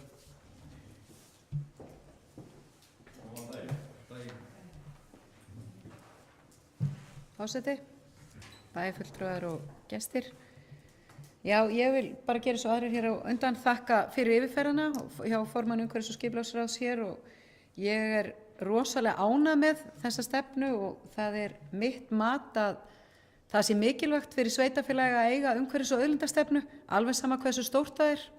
Það eru líka komnar auknar kröfur á sveitarfélög að skilgreina ýmsa þætti, meðal annars að setja sér loftslagsmarkmið og annað. Þannig að þessi stefna svo ég svari hugleiðingum bæjarfulltrúa Traustar Hjaltarssonar hér áðan, já, ég tel að tíma starfsmanna og bæjarfulltrúa sé vel varið í þessa vinnu, vegna þess að hér komið plagg sem á að vera lifandi, og þetta snýr auðvitað að Vestmannaeyjabæ og stofnunum hans og hvernig við getum gert betur. En fyrirtæki hér og aðrir gætu auðvitað nýtt sér þetta sem fyrirmynd. Þannig að ég algjörlega viss það að þetta mjög mikilvægt plagg og var þess virði að fara í þetta. En svo að því að þetta eitthvað sem við stjórnum, hvernig við stýrum okkar umhverfismálum gagnvart bænum, en rafmagnið sem risastórt umhverfismál hagsmunagæslumál. Og það er ekki bara Vestmannaeyjar að berjast við ríkið að láta laða eitthvað sem varðar okkur. Við erum að kljást við Landsnet og frá því að ég tók við sem bæjarstjóri og við hérna þá hefur við sent inn á hverju einasta ári athugasemdir við kerfisáætlun Landsnets. Við höfum fundað og höfum farið í gegnum það með ráðherrum og erum að berjast í því að því það er algjörlega óboðlegt hvernig staðan er á afhendingu á rafmagni. Það er nefnilega til, það þarf að virkja, en það er samt til meira rafmagn í kerfinu en er notað. Það bara fyrir austan, eða væri lína að austan og hingað, þá hefði verið allt önnur staða, rafmagnsstaða á þessum parti landsins. Þannig að flutningskerfið á landi, það er algjörlega óboðleg staða á því. Og það er forgangsmál og þess vegna er hrikalegt að sitja undir því að Landsnet skuli vera að skila 5 milljörðum, ég er ekki búin að sjá 21 ársreikningin, en 2020 5 milljörðum í rekstrarafgang og þeir leggja ekki línu. Þannig að ég tek algjörlega undir það að staðan á rafmagnsmálunum er ekki góð. En það er ekki bara það að hafa áhyggjur af bræðslunum. Við erum hér með fjarvarmaveitur allt land sem voru líka keyrðar á olíu, að því gagnaver og álver og önnur ganga fyrir með rafmagn. Þetta er til húshitunar sko. Þannig að það er rosalega margt sem er óboðlegt í þessu kerfi og það viljum við meina og ég er búin að eiga fundi með Landsvirkjun og ráðherranum margsinnis. Það á að vera hægt að setja nýja línu inn í gjaldskrá Landsvirkjunar að fjarvarmaveitur geti keypt beint að Landsvirkjun sem varð heildsali með orkupakka 1 og orkupakka 2. Þannig að við þurfum að hækka verði á rafmagninu til okkar með því að kaupa af milliliðum sem ekki aðrir sem eru með hitaveitu fá álag á. Þannig að rafmagnið er klárlega forgangur, það er vatnið líka og við höfum borið gæfu til eins og í mjög mörgum stórum málum á þessu kjörtímabili að standa saman í því og það er búið að fara mikil vinna og mikil tími hjá mér í þessi mál og við erum sammála um það, honum er mjög vel varið en það mál þarf að halda áfram og það þarf að halda þessu að ríkinu. Það þýðir ekki að gefa út hérna rosa metnaðarfull loftslagsmarkmið og ég veit ekki hvað og orkuskipti en svo eru bara engin innviði til að klára það. Og svo í ofanálag, ástæðan fyrir því að Herjólfur fór ekki á olíu var bara vegna þess að við vöktum athygli á því. Ég spurði hvort þeir ætluðu að setja flaggskip orkuskiptana sem talaður bara í öllum greinum sem skrifaður orkuskiptin, hvort að það ætti í alvöru að fara að setja hann á olíu. Nei, það var búið að tilkynna það en það var svona einhverja hluta vegna var það svo dregið tilbaka. En samkvæmt skilmálunum hefði hann átt að vera olíu. Þannig það var bara einhver undanþága gerð sem að bara til þess að örugglega skapa ekki neikvæð umræðu. En ég tek undir þetta, rafmagnsmálin eru risastór en ég held að við getum nefnilega verið svona fyrirmyndar samfélag varðandi þessi orkuskipti en til þess verðum við að fá orkuna hérna yfir, strengunni getur flutt 60 megawatt en kerfi á landi getur ekki flutt nema 27 sem er allt og lítið.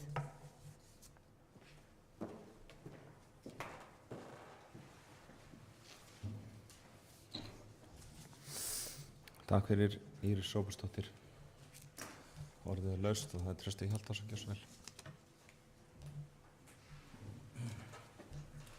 Forseti bæjarfulltrúar, gleymdi að spyrja hérna áðan bæjarfulltrúa Jónu Sigríði, hún talaði að kostnaðaráætlun hafi staðist.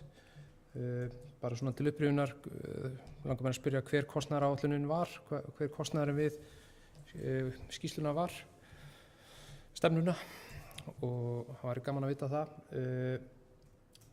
Ég er ánægður að heyra að bæjarfulltrúar almennt eru hér að hafa áhyggjur af rafmagnsmálunum og við höfum verið að ræða þau og þar er svo sannarlega tímanum vel varið og svona bara til upplýsingar að við erum auðvitað hér með nokkur stór og öflug fyrirtæki sem eru orkufrek og ég tók nú bara dæmi af bræðslunum vegna þess að þar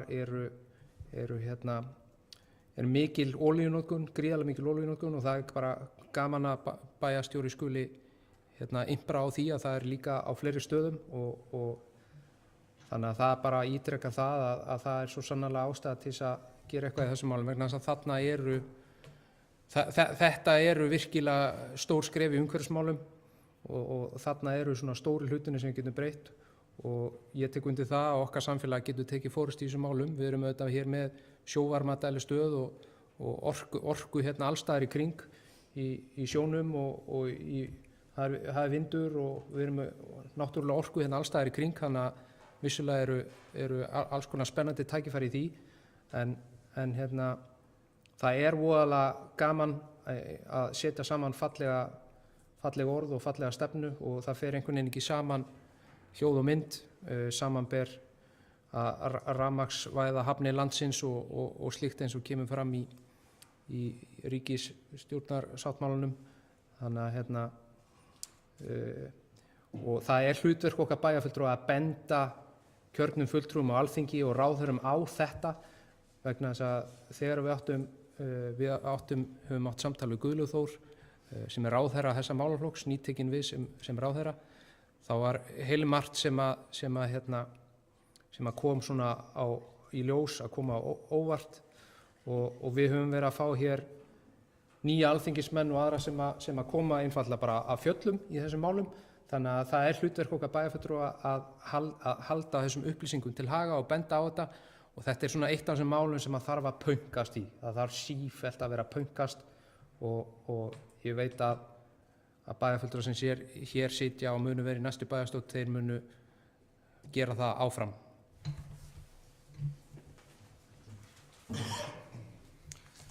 Já, takk fyrir Trausti Hjaltason.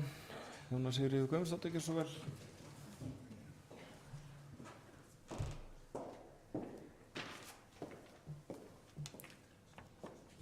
Forseti, bæjarfulltrúar, gestir. Það sem þessi stefna snýr að rekstri bæjarins, þá er mjög gott að við séum góð fyrirmynd, sveitarfélagið sé góð fyrirmynd, bara þannig að fyrirtæki geti komið í þetta verkefni með okkur. Af því að þetta var nú nógu stórt verkefni að fara í fyrir sveitarfélagið þó við færum ekki að taka allar Vestmannaeyjar. En við erum svo heppin að vera með metnaðarfulla starfsmenn sem hafa virkilegan áhuga á þessu sviði. Því að eftirfylgnin skiptir náttúrulega mjög miklu máli að þessu sé ekki bara pakka ofan í skúffu og gleymt. En kostnaðaráætlunin sem sagt var upp á 4,5 milljón og það hefur staðist. Við gerðum ráð fyrir 5 milljónum í þetta verkefni. Þannig að við erum bara í góðum málum. Það er mögulega einhverjir tíma núna í yfirlestur núna bara síðustu daga, en það verður aldrei. Það verður ekki mikla breytingar á. Takk fyrir. Já, takk fyrir Jónas Sigríður Guðmundsdóttir. Fleiri ræða þessi mál. Sýnist ekki, bara örstutt með leyfi varaforseta, þá ætla ég nú bara að taka undir með öðrum bæjarfulltrúum og þakka formannunum og bæjarfulltrúa Jónas Sigríður Guðmundsdóttir og dóttur og starfsfólkinu fyrir vinnuna. Þetta sé miklu meiri vinna þetta en maður gerir sér grein fyrir og vanmetið, þannig að þetta er bara mjög vel gert og flott að það sé búið að lenda þessu. Þetta er náttúrulega sannarlega mikilvægt og flott að tengja þetta við heimsmarkmiðin og þetta er bara þeir þættir núna, þessi umhverfismál og gríðarlega mikilvægt að vera með umhverfisstefnu samhliða og þannig ég get alveg tekið held ég undir bara með öllum bæjarfulltrúum sem eru búin að koma hérna upp og tala varðandi orkumálinu og fleira. Og ég hef nú oft talað raforkuna og flutningin og bæjarstjóri Íris Róbertsdóttir fór ágætlega yfir það, en það þarf ekkert að rifja það upp líka hvernig strengur VF3 var til. Það var eiginlega bara út af að hinnir voru ónýtir eða annar ónýtur og menn þurfti að gera það í skyndi. Og þannig að við þurfum að tryggja það að þetta sé í lagi og það eru náttúrulega sannarlega eins og hefur komið framsýnir aðilar hér í bænum sem hafa keypt rafskautakatla og verið að skipta út olíu fyrir rafmagn sem er frábært og það var ekkert að gerast á síðasta ári, það er löngu síðan. En það er náttúrulega búið að vera þannig að þeir hafi ekki getað fengið raforku á þetta sökum flutnings. Þannig að það er að mörg að taka, en þetta er eins og svo margt sem við ræðum hér, hagsmunamál og þau hefur nú farið bara gríðarlega mikil tími í þau mál. Þannig að ég held að ef maður hefði lítið að gera, þá var nú alveg gaman að taka það saman, hvernig það væri. Töluvert mikil alltaf að berjast í þessu, hvort sem það er raforkumálið eða annað. Þannig að ég vildi bara koma þessu á framfæri og ég held að þessi búið að tæma þar með mælendaskrána í þessu máli, held ég. Það er allavega enginn sem gefur mér merki, þannig að ég ætla að bera þessa stefnu, umhverfis- og auðlindastefnu og aðgerðaáætlun Vestmannaeyjabæjar eins og hún hefur verið lögð fram undir atkvæði. Þeir bæjarfulltrúar sem eru því samþykki gefa mér atkvæðamerki. Það eru 7 bæjarfulltrúar, þannig að það er samþykkt samhljóða. Nú þá tökum við til dagskrár 3. dagskrármál sem er atvinnumál. Það kemur í minn hlut sem forseta bæjarstjórnar að fara örlítið yfir það og bæjarfulltrúar hafa orðið sáttir þessa niðurstöðu. Þann 7. apríl síðastliðinn voru lögð fyrir bæjarráð drög að atvinnustefnu Vestmannaeyjabæjar. Í drögunum er sett fram framtíðarsýn sveitarfélagsins í atvinnumálum, markmið í atvinnuþróun, áherslu fyrir hvert markmiðana. Ákveðið var að fylgja ákveðnu verklagi við söfnun umsagna og athugasemda drögin. En vegna veikinda og annarra ófyrirséðra atvika hafa orðið tafir á þeirri vinnu. Niðurstaða í ljósi umrædda atvika, það er sem sagt tillaga að niðurstöðu, þannig að ég ætla að bera það undir atkvæði. Það er tillaga sem ég ætla að leggja undir atkvæði að fresta frekari vinnu við gerð atvinnustefnu fram yfir sveitarstjórnarkosningar. Vilja bæjarfulltrúar ræða þetta mál? Vilja ræða tillöguna? Þá ber ég það undir atkvæði. Þeir bæjarfulltrúar sem eru því samþykkir gefa mér atkvæðamerki. Þannig að það eru 7 bæjarfulltrúar sem samþykkja það. Þannig að það er samþykkt samhljóða. Nú þá förum við í 4. dagskrármál. 4. dagskrármál í kosning í ráð, nefndir og stjórnir samkvæmt 42. grein bæjarmálasamþykktar Vestmannaeyjabæjar. Og það er tillaga í kjörstjórn. Það er samkvæmt 5. tölulið b-liðar 42. greinar samþykktar stjórn Vestmannaeyjabæjar og fundarskop bæjarstjórnar. Kýs bæjarstjórn 3 aðalfulltrúa og jafnmarga varafulltrúa í kjörstjórn við sveitarstjórnarkosningar og alþingiskosningar. Gerðar þær breytingar á kjörstjórn nú að Ingólfur Jóhannesson kemur í stað Ruðar Haraldsdóttur sem varamaður í kjörstjórn. Að öðru leyti eru engar breytingar á skipan kjörstjórnar. Já, Hildur Sólveig Sigurðardóttir, gjörðu svo vel.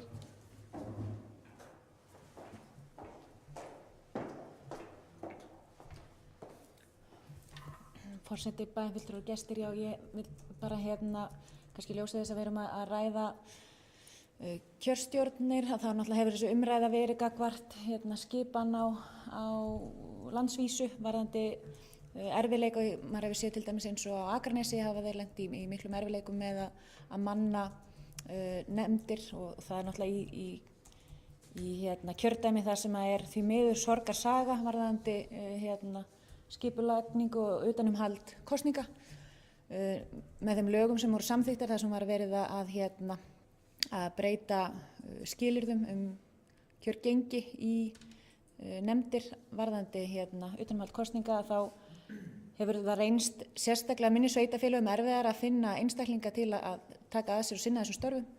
Ég vil bara því lýsa yfir að ég tek undir þann málflutning sem hefur komið fram í máli formanns Sambands íslenskra sveitarfélaga þar sem að þessi lagabreyting og áhrif af þeim hafa verið gagnrýnd.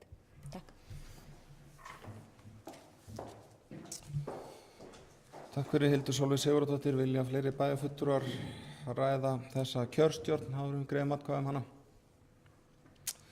Þá greiðum við atkvæði það að Ingólfur Jóhannesson kom í stað Ruðar Haraldsdóttur sem varamaður í kjörstjórn. Þeir bæjarfulltrúar sem eru því samþykkir gefa mér atkvæðamerki. Það eru 7 bæjarfulltrúar sem samþykkja það. Og þá er komið að ég að kjósa í stjórn Herjólfs og það er samkvæmt 1. tölulið d-liðar 42. greinar samþykktar stjórn Vestmannaeyjabæjar og fundarskop bæjarstjórnar nr. 991 220. Þá skipar bæjarstjórn aðal- og varastjórn Herjólfs óhf og bæjarstjórn hefur ákveðið að skipa eftirtalda einstaklinga í stjórn Herjólfs óhf. Og það eru aðalmenn, það er Páll Skeving í staðinn fyrir Arnar Pétursson, Guðlaugur Friðþórsson, Agnes Einarsdóttir, Helga Kristín Kolbens í stað Arndísar Báru Ingimarsdóttur og Sigurbergur Ármannsson í stað Páls Guðmundssonar. Varamenn Rannveig Ísfjörð í stað Anitu Jóhannsdóttur og Sæunn Magnúsdóttir í stað Birnu Vító Þórsdóttur. Bæjarfulltrúar að ræða þetta áður en greiðum atkvæði. Svo er ekki, þeir bæjarfulltrúar sem eru þessu samþykkir gefið mér atkvæðamerki. Það eru 6 bæjarfulltrúar og ég hef ákveðið að sitja hjá og gera grein fyrir atkvæði minni í framhaldi. Hvað sér undirritaður, sá sem hér talar hefði kosið þess að stjórn Vestmannaeyjaferjunnar Herjólfs hefði verið skipt út í heild sinni og af þeim sökum kýs ég að sitja hjá en lýsi yfir fullu trausti til nýrra stjórnarfólks og óska þeim velfarnaðar í störfum sínum. Hildur Sólveig Geirsson.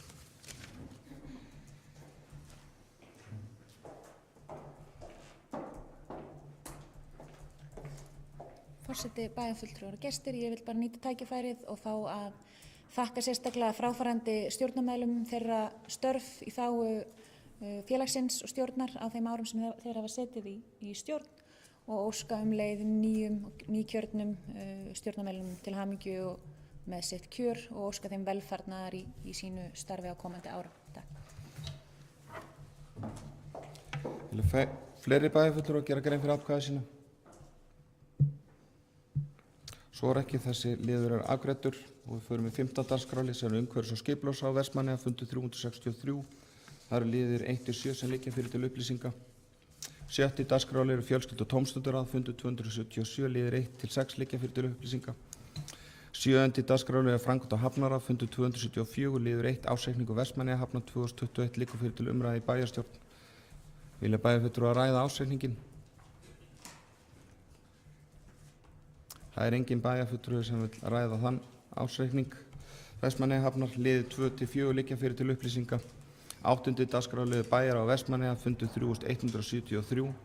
Það er annar liður umræða samgöngumál liggur fyrir til umræðu og það er Íris Róbersdóttir. Gjörðu svo vel.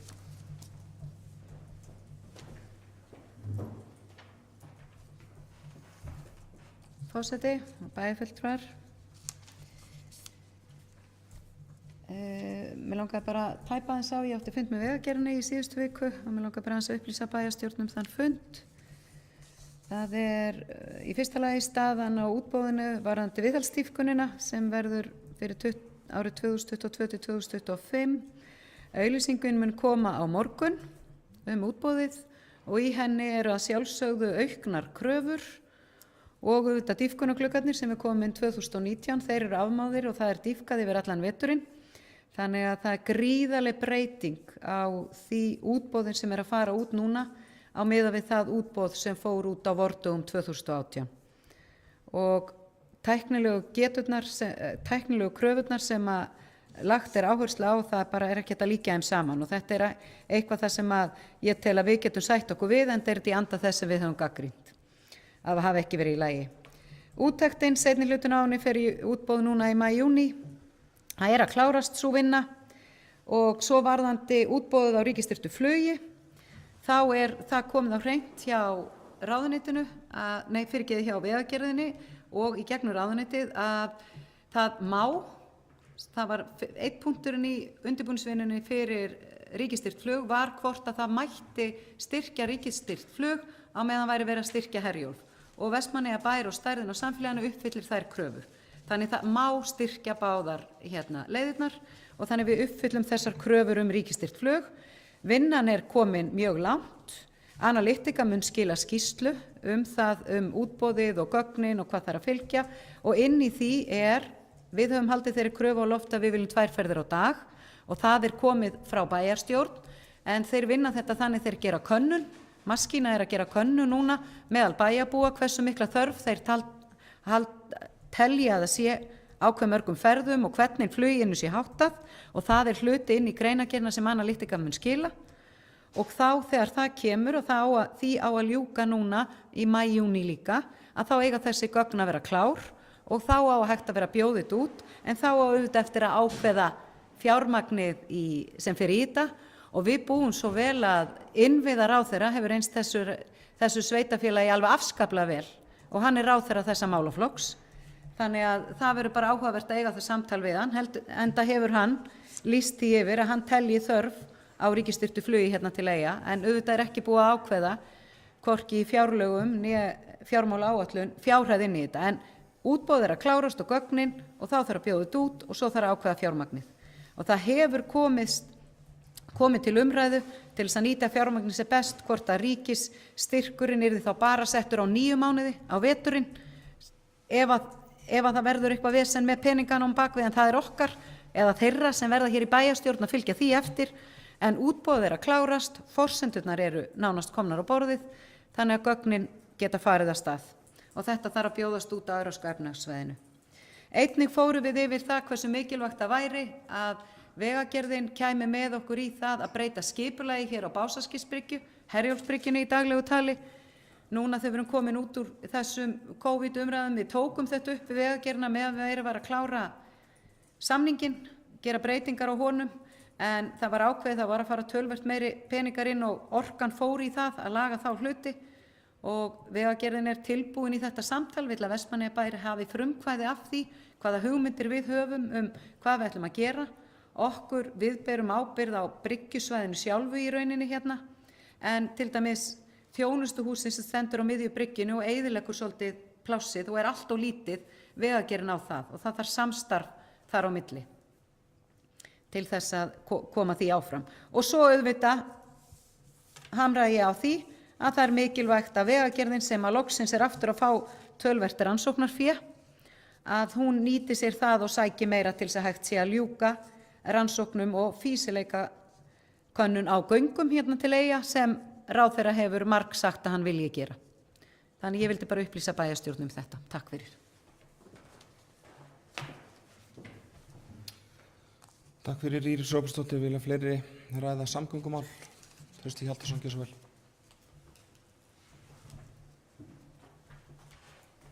Forseti, bæjarfulltrúar, þakka bæjarstjóra fyrir þessar upplýsingar. Þær eru gagnlegar og gott að fá svona upplýsingar reglulega.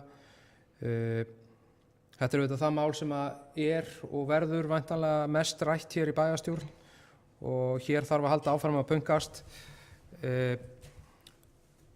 Ég tók þátt í þessari könnun maskínu, ég var nú það heppinn og ég velti fyrir mér spurningunum. Ég var reiður þegar ég sá spurningarnar vegna þess að spurningar sem snéru að fluginu voru 2. Það var annars vegar spurt, vilt þú 3 ferðir 2 sinnum á dag eða vilt þú 6 ferðir 1 sinni á dag? Og maður átti að haka í hvort maður vildi. Það voru 2 valmöguleikar, engin annar valmöguleiki, þannig að mér finnst bara það er búið að setja svolítið tóninn.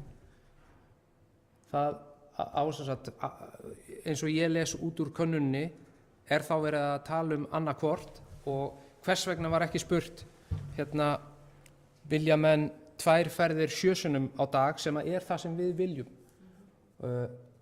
Það var sem betur fyrir svona athugasemdagluggi, þannig að ég skrifaði athugasemd við könnunina og kom minni skoðun á framfæri, en mér þætti vænt það ef að bæjarstjóri myndi nú kannski senda eins og 1 tölvupóst að gera athugasemd við þetta. Þarna þarf áfram að standa vaktina og við þurfum að tryggja það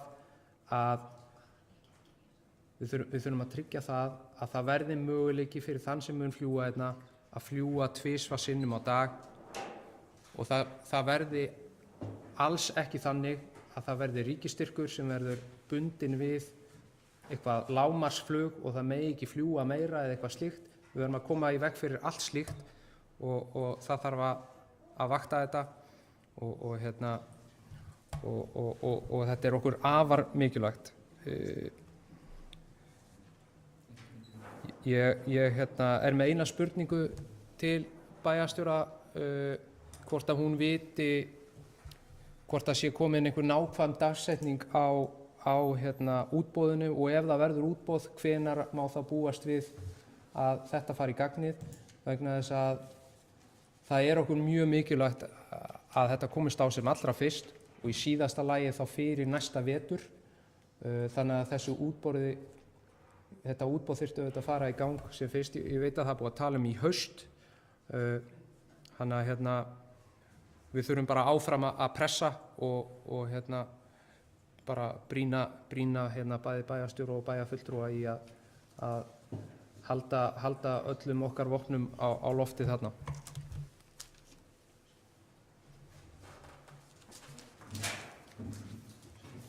Takk fyrir Trausti Hjaltason. Íris Róbertsdóttir, er það ekki?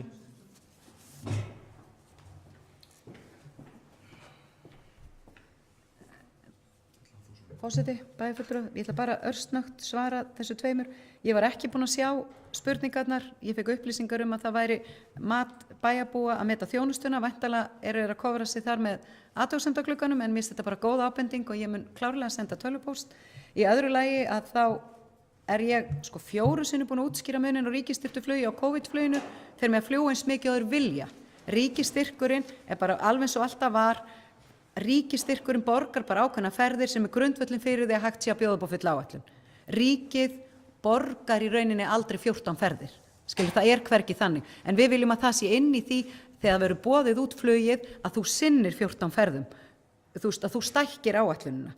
Og það er þörfin sem við myndum vilja láta koma fram í könnuninni. Og ég er algjörlega sammála bæjarfulltrúa Trausta Hjaltasyni þar. En þetta er nefnilega munurinn. COVID-flug er bundið allt öðrum eins og er núna. Þú meir ekki bæti í þjónustuna. Þú mátt fljúga 100 ferðir á ríkisstyrknum. Því það er bara verið að segja það. Þú verður að lágmarki að bjóða upp á þjónustu sem við viljum að segja meira en 3 í viku. Að þú verður lágmarki að bjóða upp á þessa þjónustu en þú mátt bæta í, breyta eins og þú vilt. Það er allt annað starfsumhverfi fyrir það. En það er samt, það er ekki fullnaða sigur þó hér komi ríkisstyrkt flug vegna þess að það kom nú fram hérna hjá, minni að vera bæjarfulltrúi Hildi Sólveigu Sigurðardóttur hérna fyrir vetur, að það er líka svolítið frjálslega að fara með það ríkisstyrktu leiðir sem eru hérna. Flugið er fellt og svona, lendi nú í því til Ísafjarðar, þannig að það þarf áfram að veita aðhald á þetta. En við verðum að fá þetta og mér er sagt að þetta gangi upp tímalega það verða þetta hefja þetta í september, þetta flug. Nú sværi þeirri spurningu.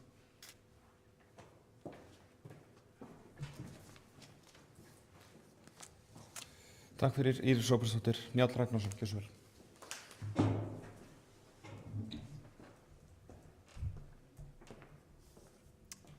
Takk fyrir. Það er þetta flug sem er afskaplega ánægjulegt að það sé að komast á þessi ríkisstyrkur. Hann dettur út þarna 2010 í kjölfar þess að Landeyjahöfn opnar og það er bara eins og hér hefur komið fram og ég tek bara undir öllum þeim sem að hér hafa talað undan mér að þá er þetta mikilvæg samgönguleið. Við höfum talað það lengi vel að það sé ein í rauninni samgönguleið til og frá Vestmannaeyjum sem er ekki gott og nú er sem sagt búið að staðfesta það að það er hægt að fljúga til Vestmannaeyja með stuðningi frá ríkinu. Það er mikill sigur og nú förum við í það og höldum því áfram þeirri baráttu að flugsamgöngur verði hér sem bestar.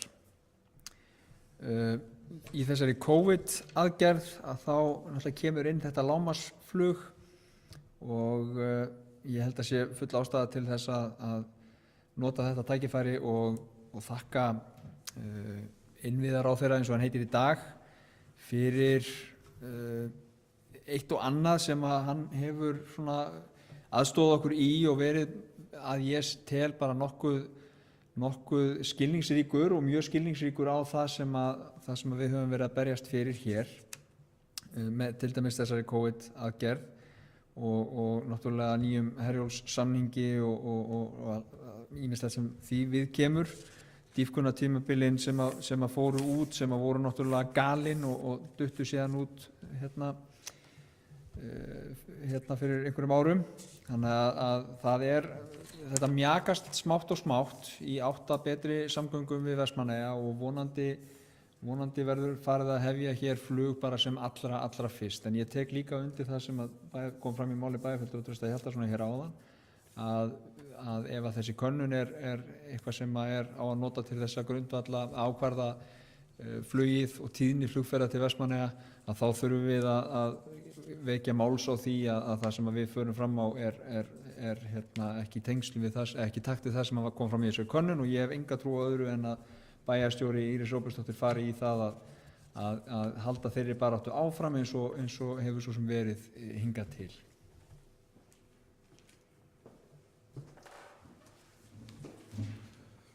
Takk fyrir Njáll Ragnarsson.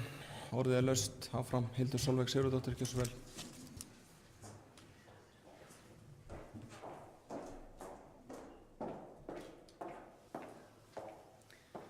Forseti, bæjarfulltrúar, gestir og áheyrendur. Já, svona á síðasta fundi bæjarstjórnar kjörtímabilinu þá ekki hægt að sleppa því að nota tækifærið og ræða samgöngurnar. Þetta auðvitað og hefur og verður alltaf fyrirferða mesta umræðu og umfjöllunarefni bæjarstjórnar. Þetta auðvitað tryggir lífsgæði okkar og framtíð og í rauninni bara sjálfbærni sveitarfélagsins.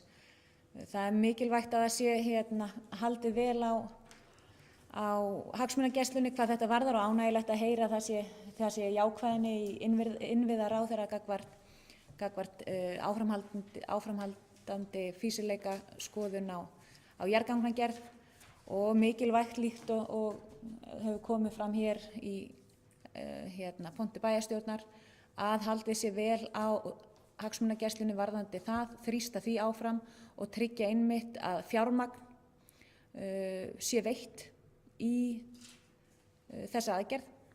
Og ég held að ef nokkuð tíman hafi verið að fjárhagslega hagkvæmt fyrir ríkið að fara í mögulega jarðgangagerð, þá það núna þegar að okkar allra stærstu innviðir þarfnast sárrar uppbyggingar á borð við sæstreng, rafmagn og vatnsleiðslu og sé ég bara ekki kjörið tækifæri annað en núna að vinda okkur í þetta verkefni og við sjáum það að á frændum okkar hvort sem það eru Færeyingar eða Norðmenn og það var skemmtilegt að sjá pistil frá formanni bæjarráðs þar sem hann var í Færeyjum að kynna sér jarðgangagerð að þetta á ekki að þurfa að vera erfitt að fara í öflugar framkvæmdir og þetta allt spurning vilja og þrýsting og gjörðir í staðinn fyrir orð.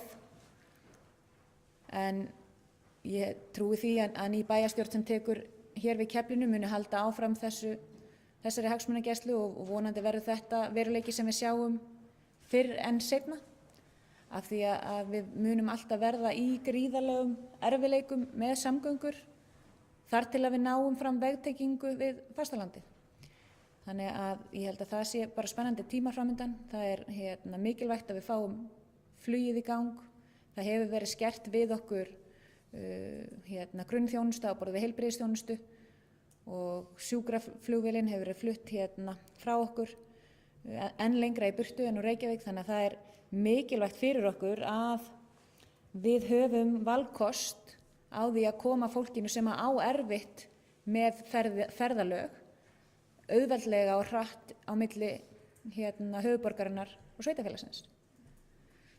Þannig að það eru ærin verkefni framundan en ég er viss að með samstilltu átaki að þá getum við náð góðum árangri í þessu eins og svo mörgum öðrum málum og nú vorum við hér rétt áðan að kjósa í nýja stjórn Herjólfs og ég er alveg fullviss það að það skref var eitt stærsta hagsmunaskref Vestmannaeyjabæjar að ná yfirráðum yfir ferjunni, að ná og pumpa upp þjónustustigið til þess að það henti íbúum þessa sveitarfélags en ekki einkaaðila og einyrkja í fyrirtæki sem að reyna að skila hámarksarðsemi.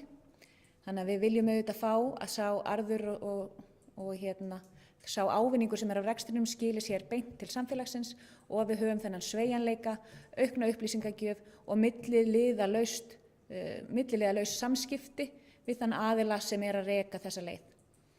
Þannig að ég bara bind mikla vonir við framtíðina og horfi björtum augum fram á næsta kjörtímabil.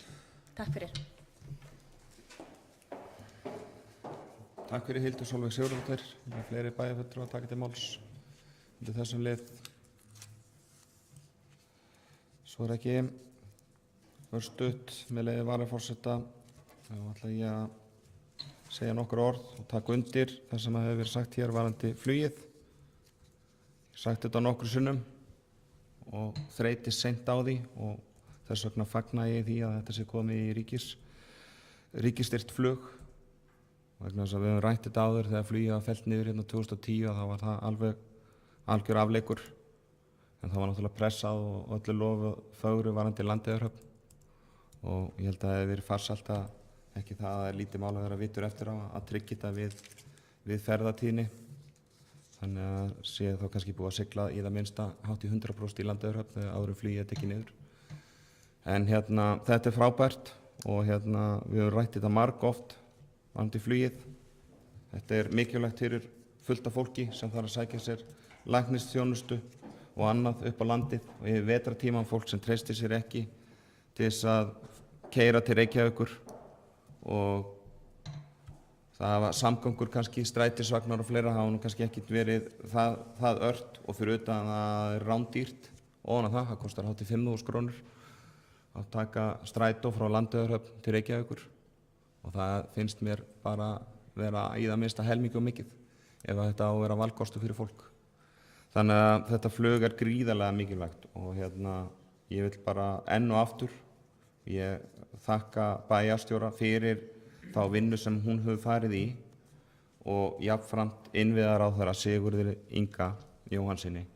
Ég held að hann hafi reynst okkur bara gríðarlega vel í þessu og þetta var ekkit allavega eins og að þetta barst mér var þetta COVID-flug og svona þá var þetta langt í frá að vera sjálfsagt. Þannig að það er búið að fara hellingsvinna í þetta og ég held að við séum að uppskera bara örlítið í því. En ég ætla að láta þetta gott heita samgöngumál. Það er margt sem ég geti rætt og örugglega í allan dag en þetta er ágætt í bili. Vilja fleiri bæjarfulltrúar að taka til máls áður en við ljúkum þessum lið? Svo er ekki. Þá ljúkum við þessum lið og liðir 1 og 3-5 í fundargerð bæjarráðs, fundur 3173 liggja fyrir til upplýsinga.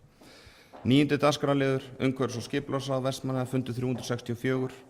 Það er liður 8, umhverfisstefna Vestmannaeyjabæjar var tekin til umræðu og afgreiðslu undir öðrum dagskrárlið fundarins. Vilja bæjarfulltrúar að ræða það, við samþykktum það samhljóða. Það er ekki, þannig að liðir 1-7 liggja svo fyrir til upplýsinga. 10. dagskrárliður og síðasti dagskrárliðurinn á þessu fundi er fundur fræðsluráðs, fundur 358 og liðir 1-4 sem liggja fyrir til upplýsinga. Þá er dagskrá fundarins tæmt og honum lýkur mjög fljótlega en við ætlum þó aðeins að lengi í honum örfáar mínútur.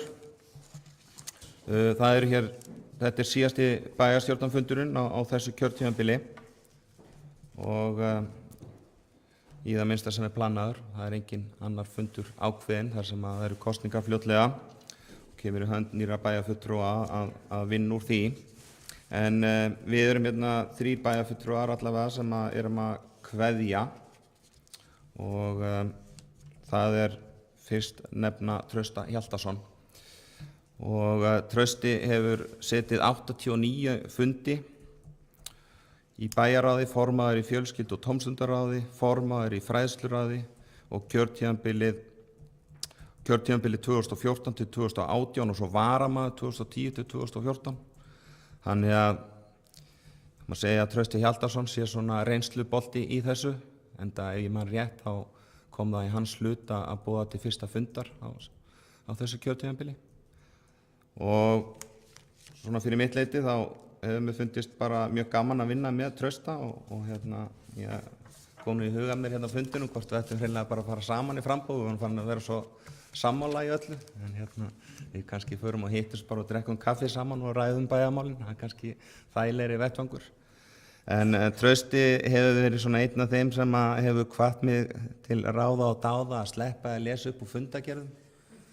Það er svona kannski eftirminnilegast á kjörtímabilinu og ég veit ekki hvort að Trausti tók eftir því en ég las ekki upp úr fundagerðinu áðan.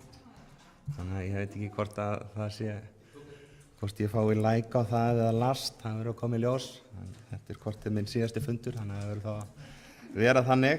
En bara bæjarstjóri er tilbúin með þakklætisblómvönd fyrir Trausta Vil ég taka þetta bara allt í einu eða er það ekki? Komdu bara eitt að fá að gefa Trausta vöndin og láta hann standa hérna bara. Já, Trausti, gjör svo vel. Bara fyrir hönd Vestmannaeyjabæjar, takk fyrir þína þjónustu.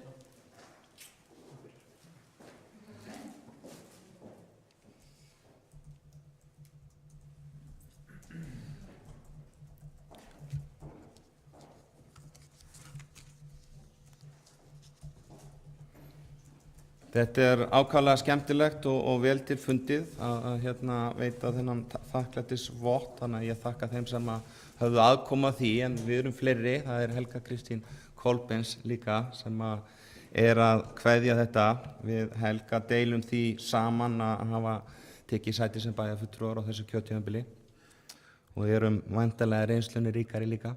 Það er gengið á ýmsu eins og við vitum, en margt verið mjög skemmtilegt og það er margt hægt að þakka Helgu Kristínu fyrir. Ég er allavega svona efst í huga hjá mér, án þess að hafa að fara mjög svona djúpt í þetta, þá er ég mjög þakklátur fyrir stuðninginn og það sem hún hafði að segja til dæmis í upplýsingatæknimálanum eins og í spjaldtöluvæðingunum og fleira.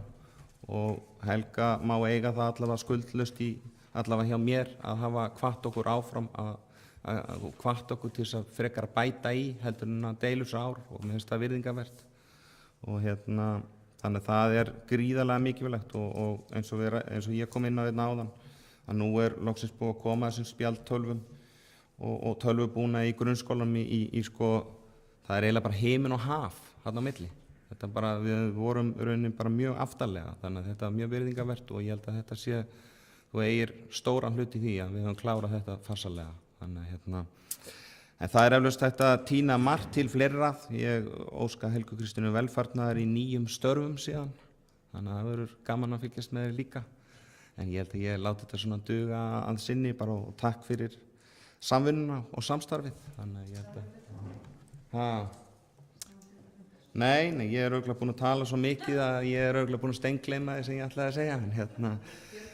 En við Helga höfum verið samstíga og eru nokkuð svipuð í fundum. Helga hefur setið í bæjarráði á þessu kjörtímabili og þá jafnframt sem bæjarfulltrúi og þetta eru hér bókaðir 40 fundir. Bara takk fyrir Helga Kristín Kolbens.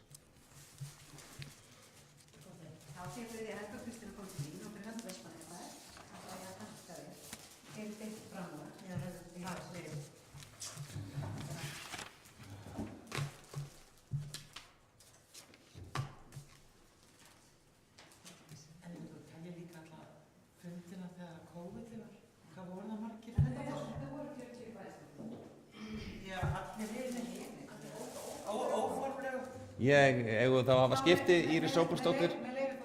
Gjörðu svo vel. Það eru sem sagt minnstakosti vitað að 3 bæjarfulltrúar verða ekki hér í þessum sal eftir kosningar eða í bæjarstjórn og svo leiða kosningarnir í ljós hverjir aðrir verða og hverjir ekki. En ég vil nota þetta tækifæri og þakka forseta bæjarstjórnar fyrir hans hlut. Hann satt 44 fundi á þessu kjörtímabili í bæjarstjórn. Hann var 1 ár formaður í fræðsluráði og síðan varaformaður. Og svona ef við tölum að því að fara aðeins yfir verkefni þá var ljósleiðaravæðingin honum mjög hugleikin og einnig hafði hann rosalega mikil áhuga á því að við yrðum samkeppnishæf meðal annars í leikskólagjöldum og pældi mikið í þessum fræðslumálum og öðru og svo auðvitað nýttist hann okkur mjög vel í tengslum við rafmagnið, kerfisáætlun og annað. Þannig að ég vil bara þakka Elísi Jónssoni fyrir hönd Vestmannaeyjabæjar fyrir hans framlag og bara takk fyrir, forseti. Gjörðu svo vel.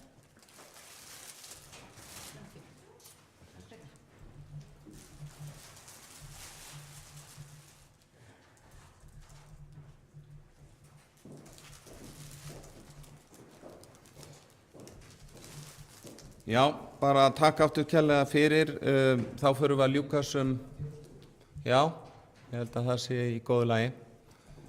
Trausti Hjaltason, gjörðu svo vel. Forseti bæjarfulltrúar, bara takk kærlega fyrir þetta. skemmtileg yfirferð og ég vil bara þakka öllum bæjarfulltrúum kærlega fyrir og starfsmönnum fyrir samstarfið og það hefur verið mjög lærdómsríkt að vera í minnihluta og ég get sagt ykkur að það sem er erfiðast við að vera í minnihluta að mínu mati er að sitja í bæjarráði.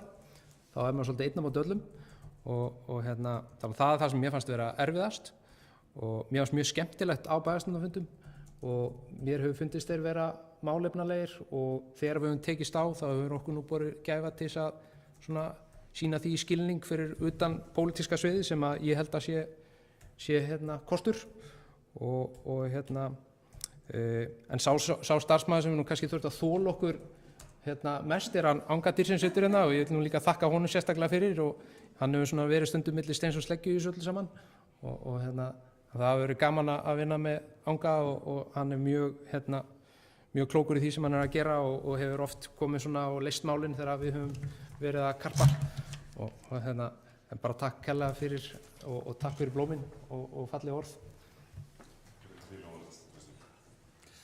Já, takk fyrir Trausti Hjaltason, Helga Kristín Kolbeins, gjör svo vel.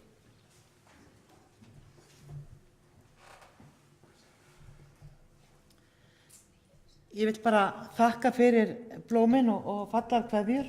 Þetta er búið að vera mjög lærdómsríkt og það er búið að vera virkilega skemmtilegt að kynnast ykkur á þessum vettvangi. Það sem að ég hef kannski lært hvað mest er hvað þið eruð ofsalega íþróttalega sinnuð og hvað þið talið alltaf að berjast fyrir allt og öllu. Ég kem ekki frá þeim vettvangi. Ég vil frekar að við séum að leggja áherslu á samtal og samvinnu í staðinn fyrir bardaga. Vonandi hefur það skilað einhverju, en það er þetta orðatiltæki og það var Trausti, félagi minn, sem að benti mér á að þetta væri ekki kannski þessi óðbærslegu bardagi vilji, þetta væri einfaldlega úr íþróttunum, að það rætti samtal og samvinna alls ekki við. En takk fyrir mig. Já, takk fyrir Helga Kristín Kolbeins. Ég tek bara undir orð ykkar beggja í þessu. Þetta er búið að vera skemmtilegt og bara takk fyrir samvinnuna og samstarfið á kjörtímabilinu og bara gangi ykkur vel sem er að fara í kosningabarátuna. Þannig að fundið er slitið 14:10.